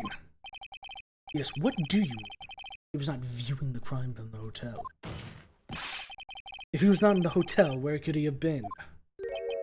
In the law offices of Fei & Co., of course. More specifically, he was standing here. Time to show the court where Mr. White was standing. He was standing right here. This is where he was. Look, when the victim ran for the door, if he was watching from his point, to him it would appear that she ran to the left. Please, this is no time for jokes and ill taste. This is where the killer was standing. Order. I will have order. Anyone disturbing the order of this courtroom will be held in contempt. Mr. Wright, what are you suggesting? Rapscallion. The postulations of the defense are a distortion of the truth, Your Honor. Indeed, they do seem a bit far-fetched. Ho ho ho! You provide us with so much entertainment, Mr. Lawyer. What now? He's laughing? The hilarity of the moment made me remember something. It appears I have been unclear, and for this I apologize. Mr. Your Honor, might I be allowed to testify once more? Very well. Let's hear your revised testimony. Good luck. Can't fix a broken testimony, buddy.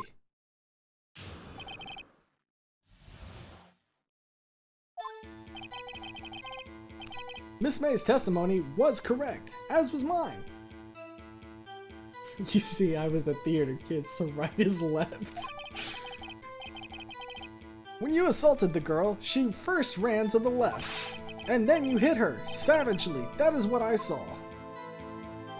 Next, with the last of her strength, she ran to the right. You chased her and delivered the final blow. Sorry, brother. The autopsy report doesn't add up. That is what Miss May saw. You see, you hit her twice. Don't you remember, Mr. Lawyer? That does seem to make sense. You'll be cross-examining the witness's testimony. Absolutely. You bet I will. I mean, yes, Your Honor.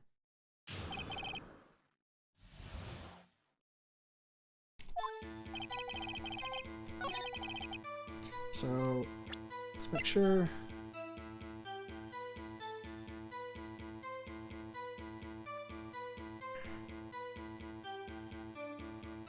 We'll press them on everything just to make sure, though. So we know that.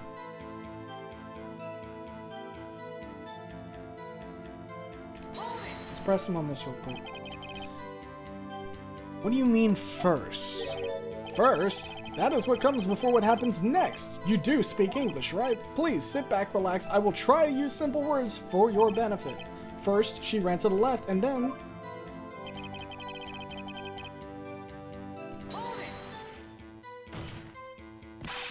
I didn't hit anyone. Now, Mr. Wright, there is no point hiding things from this court. I'm not hiding anything. The prosecution requests that the defense refrain from interrupting the testimony. Mr. Wright, you have been warned. Why is he mad at me?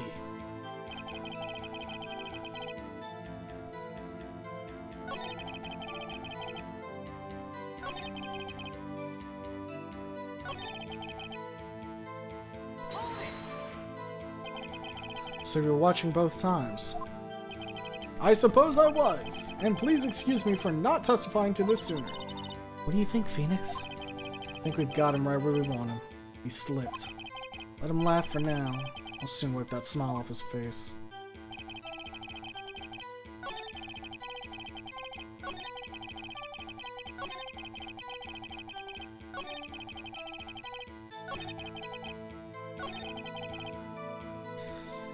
You say I hit her twice, but if I'm correct, the autopsy report here reports just a single blunt injury. Objection! Mr. White, the victim died from a single blow. Huh? What do you have to say to that? Now's my chance to hit him where it counts. Mr. White, wasn't it you who told this court you were absolutely perfect? I will refrain from using this phrase from now on. Your Honor, if you could ask the witness for a new testimony. The witness is obviously confused, Your Honor. I would like to request a 10-minute break. Yes, yes, quite. The witness is confused because he's lying. I emphatically request that there will be no break, Your Honor. Yeah, we want justice. Don't let him get away. Very well. If the witness would care to revise his testimony. The crowd's on my side. No slipping out of this now, White. Mr. White? Okay.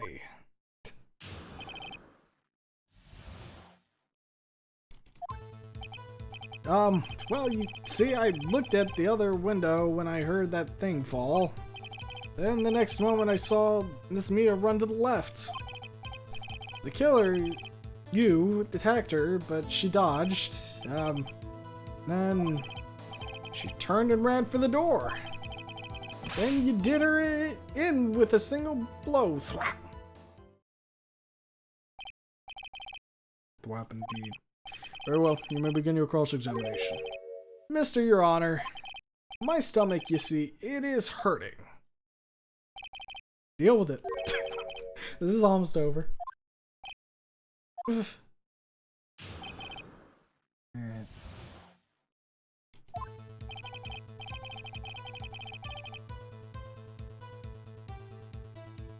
Preston, you heard that thing fall. What exactly was that thing? Huh? That, the glass light stand. Right, the one that had fallen over at the scene. Phoenix! Doesn't something about that strike you as odd? Absolutely. Absolutely! Yeah, that is odd. I'll press further. Mr. White. Huh? What? You're saying you saw the glass light stand? Yes. Then change your testimony to reflect that. Sorry, my bad. The witness will revise his testimony. We got him, boys! Okay, of course. A light stand was lying on the floor when I looked. Then the next moment I saw Miss Mia run to the left. Nah, we don't need to... Nah, we're good. Where's the floor plan, baby? Objection! Mr. White. It was impossible for you to have seen the glass stand. What? Look at this! These are the floor plans to the scene of the murder, yes? Mm-hmm. Correct, Your Honor. Now, look. If you were to look through the window at the office, this is the area you would be able to see. Here. Well, note that the stand is not within the visible area. Well, Mr. White, what do you have to say to that? Ridiculosity. Mr. White, if you were in the Gatewater Hotel as you claim, you could not have seen the stand before it fell over. In fact, you wouldn't have been able to see it after it fell either. There's no way you could have recognized the broken glass shards as a glass light stand. So, when did you see the stand, Mr. White? It must have been the moment that it fell. And the only place you could have seen that from is inside the Fey Law offices.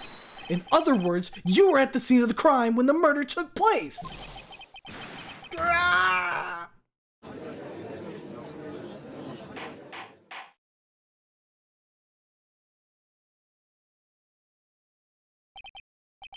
Mr. White? Mr. White. You did it, didn't you? Mr. Your Honor? Miss Mia? Looks like we're about to get our verdict. That's far enough, Phoenix Wright. What? I forgot about Edgeworth. Mr. White.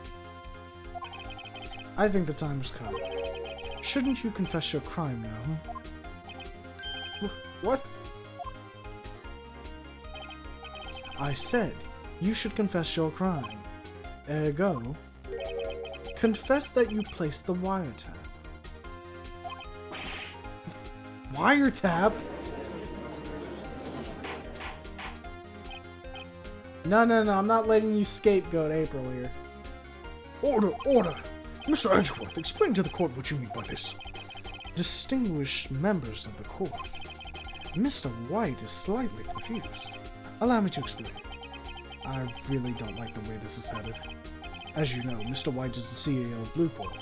He ordered his secretary, Miss April May, to tap the law office as Miss Faye. What does that have to do? Your Honor, the question is, when was the wiretap placed in the office, and by who? No, you wouldn't. Mr. White, in order to place the wiretap, you entered Miss Faye's office. Am I correct? Correct! You are most correct, Miles. Give me a break. Yes, in order to place the wiretap, I breached the Faye & Co. law offices. That is when I saw that accursed light stand.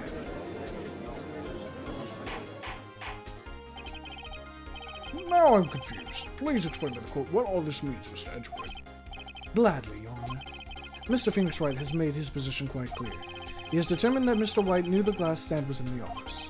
It was shown that there was only at one time Mr. White could have seen this stand, at the very moment of the murder.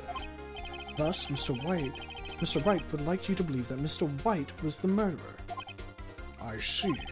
However, it is a fact that I'm getting confused now. There's a fact that Mr. White had been to that office well before the murder took place. When he went to place the wiretap, he could have seen the glass light stand then. Ergo, Mr. Phoenix Wright's theory is revealed for the baseless conjecture it is. Man, what the fuck? Mr. White, you will testify to the court about this wiretapping. Ahem, leave it to me.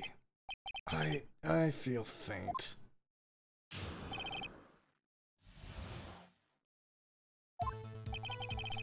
It was the beginning of September, the week before the murder. I had entered the Faye & Co. law offices. Of course, I had done so to place the wiretap. That is when I saw this glass light stand. So, you saw the stand before the night of the incident. This is how you were able to identify what had fallen over by the sound. Correct! That is right. I see. Very well, Mr. Wright. You may cross-examine. Gah, what am I supposed to do now? Good luck, Phoenix. Alright, we should be able to... I think we can figure something. Hey, Toucan and Twitch.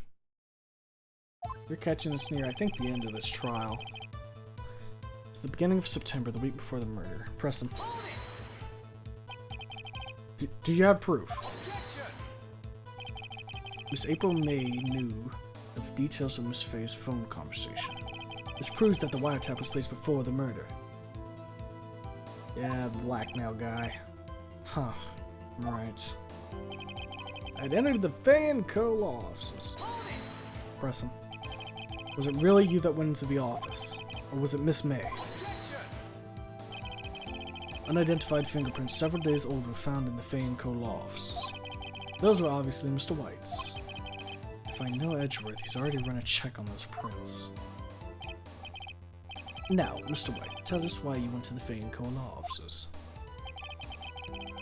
Of course, I had done so to place the wiretap. Why did you tap Mia's phone? This has no bearing on the current case, Your Honor. Blue Corp is a detective agency of sorts. We have a responsibility to protect client confidentiality. That is when I saw this glass light stand. Why did you notice something as innocuous as a light stand? Or innocuous. I think the next trial is worse. Oh boy. We're probably gonna finish this one up and then wrap it up for tonight. That'll be a different day.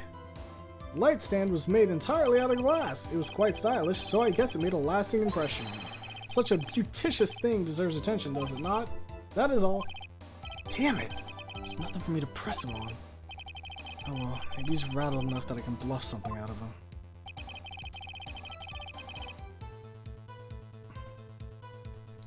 take a look what we got here. Not gonna be able to get anything off that. His cell phone, doubt. Yeah, let's take a look.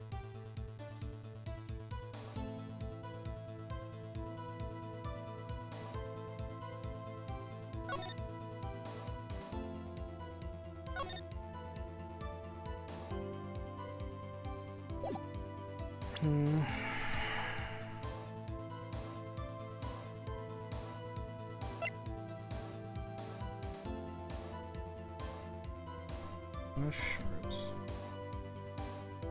Next Shaw is the most famous character in the franchise among the fanbase. Ooh, that'll be interesting.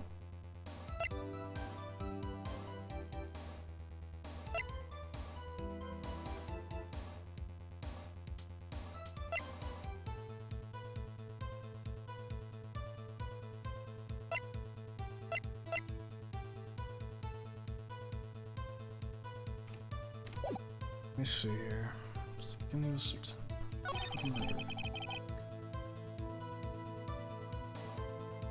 I'm thinking the receipt.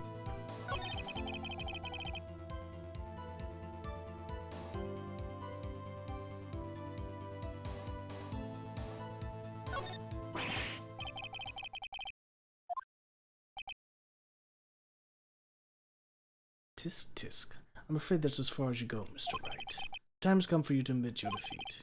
You fought honorably. Not done yet. No more. Can't take this anymore. Mr. Wright, are you giving up? Yes, Your Honor. Phoenix! Huh? Phoenix, over here. Wait. Mia? Uh-oh. Never give up, Phoenix. Mia?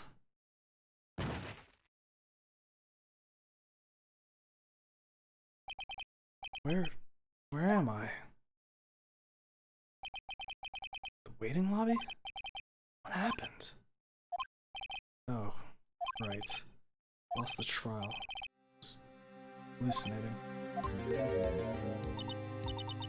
Ah, you're finally awake.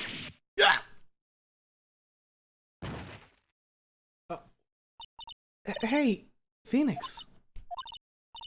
Gak? There's no way to greet an old friend. Phoenix, I want you to look at me.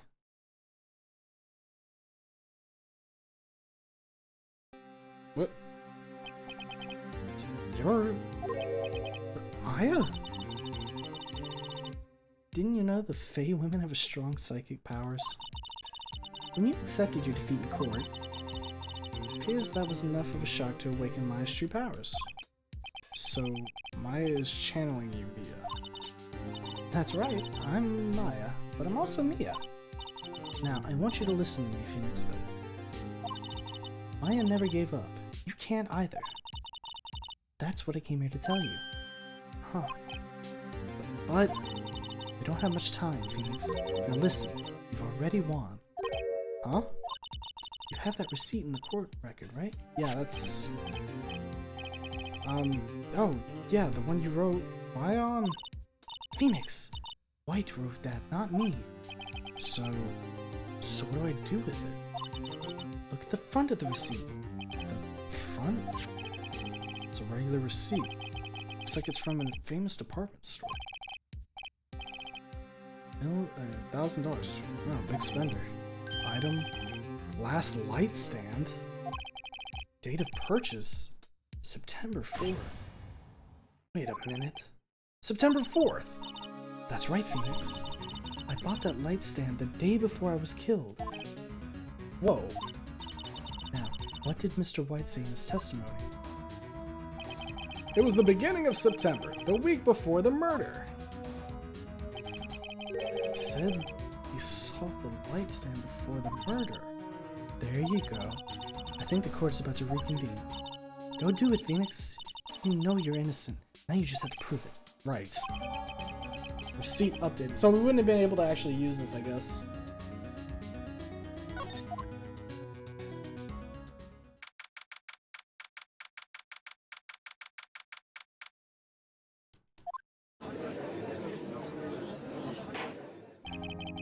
Court will now reconvene for the trial of Mr. Phoenix Wright.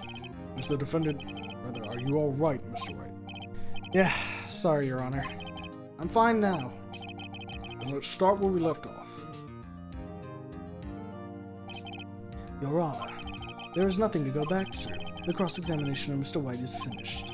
All that is required now is for you to pass judgment on the defendant in Phoenix Wright.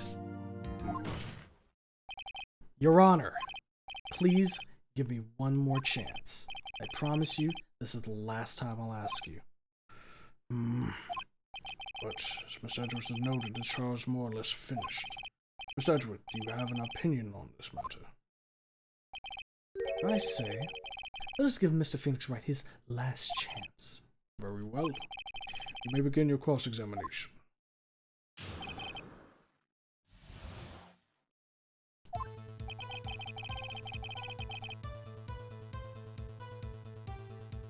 We just have to find the specific part.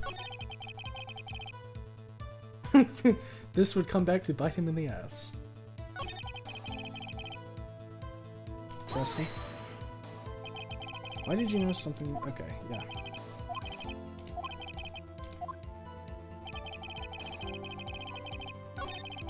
I think we have to do it then. Present the receipt for the glass light stand. Objection! Look closely at this. See the word Maya written in blood? You're losing grasp. I think not. Look at the other side of the receipt. The other side? Your Honor, would you tell the court what is written on the other side of that receipt? Well, a glass light stand. And the date of purchase. Why, that's the day before the murder. Huh? You see, Mr. White, when you allegedly entered Fay & Co. law offices at the beginning of September, the stand could not have been there.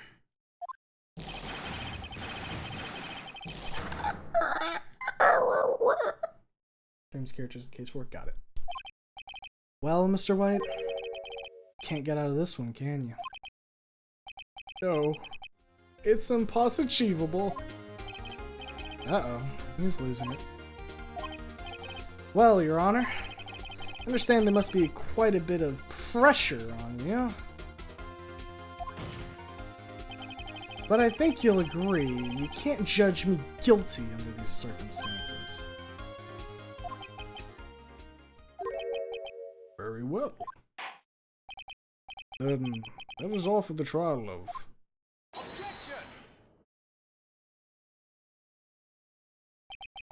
Not so fast, Phoenix Wright. What? No way he can worm his way out of this one. Oh wait, I forgot Sedgeworth. There's a certain thread of logic to the defendant's claim. However, there's no concrete proof that Phoenix Wright is innocent. Ergo, I would like to request one more day before Phoenix Wright is granted his freedom. I need time to make one more inquiry into this matter. Another inquiry? This isn't going to be another one of those updated autopsy reports. This guy just makes up evidence as he pleases. This is bad. Object. Mr. White's guilt is obvious. There is no need to prolong this trial any further. Well, Mr. Edgeworth, If anyone is going to call Mr. White to trial, it would be me, the prosecution. I need a day to ascertain whether these new claims have any basis in factual evidence. I see. Objection denied. What? The completion of the trial of Mr. Phoenix Wright will be postponed until tomorrow. No, there's no telling what will happen if I can now. Edgeworth is just gonna come up with, or just make up, something. And after Mia showed up to help me and all.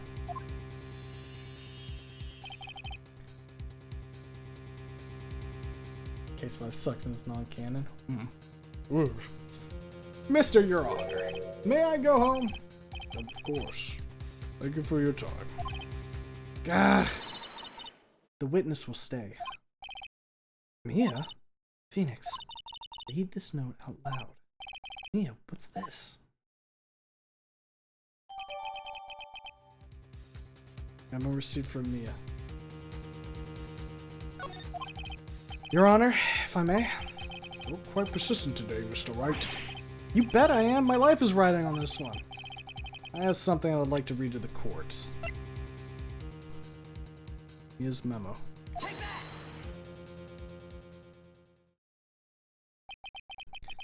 Memo Mia had given me was a list of names. Many of them sounded strangely familiar. People in finance, famous celebrities. That's when it happened. Stop! Desist! Halt! Please, stop! Make him stop! How did you get that list? Mr. White, admit your guilt right here, right now.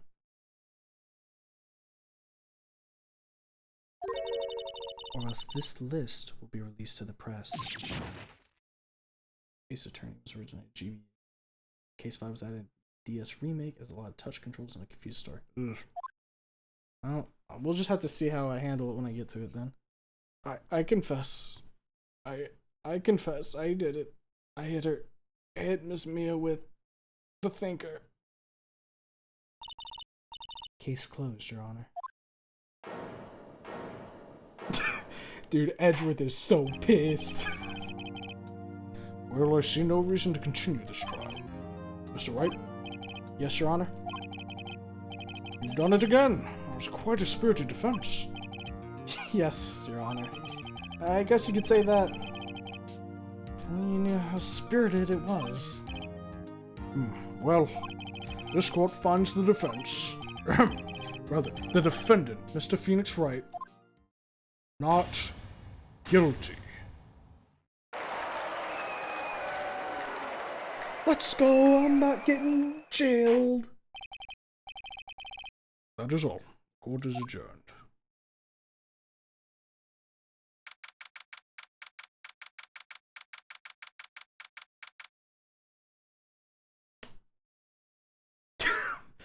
Fucking Case 5 was basically excommunicated. That's rough.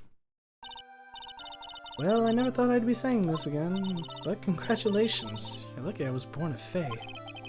Lucky I had both you and Maya on my side. Glad you made it. Thank you, Phoenix. You risked a lot to help me, and Maya. I won't forget it as long as I live. As long as you live? My time here is running out. Huh? Maya's powers are still weak. I can't stay here that long. What? No, there's still so much to say. Don't worry. I'm sure we'll meet again. Chief! I'm not Chief anymore. Phoenix, can you come to the office tonight? Say 9 o'clock? The office? I'll see you later. Chief, Mia! Respond to character arc as well for the sake of new content. Ooh, that's stinky.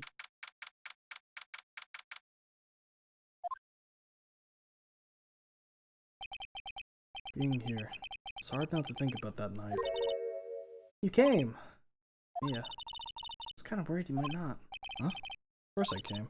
Well then, I'm pretty hungry. How about a burger? Mia? Is this Maya? You should see your face. Mia. What are you talking about? It's me, Maya.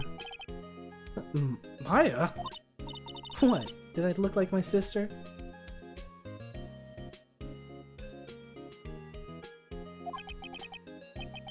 Look like you were her.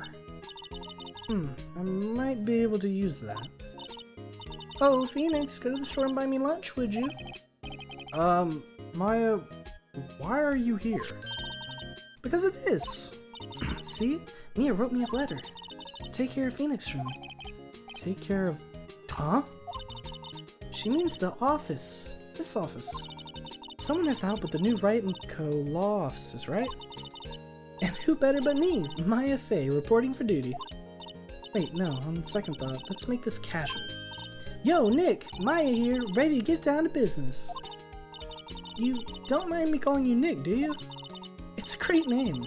Mia said that's what your friend Larry calls you. Nick? You know what this means? We're partners. You know, when I think about it, it is Maya's fault I'm here now. But if it wasn't for her, I'd probably be in jail. Right in co-law offices. Got a nice ring to it. Yeah. Thanks, Maya.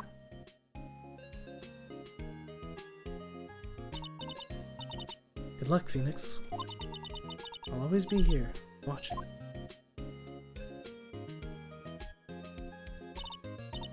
Right, okay, Nick, let's do it. Huh? Do what? Burgers, dummy, burgers! There's a great burger joint just down the street. Come on, time's a wasting. Okay, wait up. The end. Oh shit. Yeah, it's definitely gonna be the case of we could probably only get like one of these done fucking stream. That's a 4-hour right there. I'm sure my fucking voice is gonna be shredded tomorrow. At the very least, for a lot of like the main talkers here, I've chosen voices that I can actually like do for a while and it won't kill me. Alright.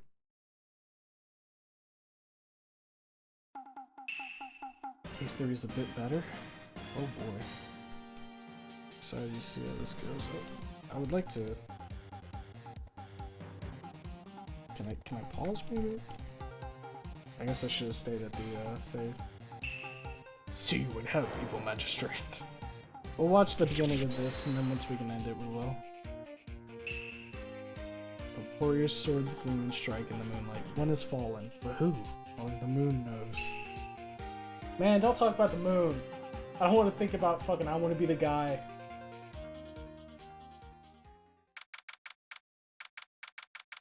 Alright. That's gonna do it for tonight. Have you met Old Bag yet? No, I don't think we've met Old Bag yet. I'm like going through my fucking. Now that's in case. Okay, well then, Old Bag shows up next time we do some fucking good old Ace Attorney. Oh, this game's fun. I'm really enjoying this. Excited to see what the future cases are gonna have for us. I also have no idea how long like doing like this whole thing's gonna take, because this is we're playing the trilogy, so even when we finish one we'll have like 2 more games to go. But maybe it'll be a case where we do one full game and then like come back to the other ones a little bit later, just to keep things a little varied, you know. But yeah, no, that's gonna do it for now. Thanks for sticking around in the stream. Hope you enjoyed. We'll be doing our next stream Saturday, 10:30 p.m. EST runabout. Good chance we just go ahead and continue with this 12 or 13 cases. Whoosh. Well, that's gonna be at least 12 or 13 streams then. Oh boy. Yeah. So next stream, probably be continuing this. Unless something comes up and I want to pivot. But, you know. As always, you'll see like the fucking title of the stream, and then we'll go from there. But yeah, anybody who's still watching, hope you have a good rest of your day, night, evening, whatever time it is for you, and I hope to catch you at the next stream. Until then, take care of yourself.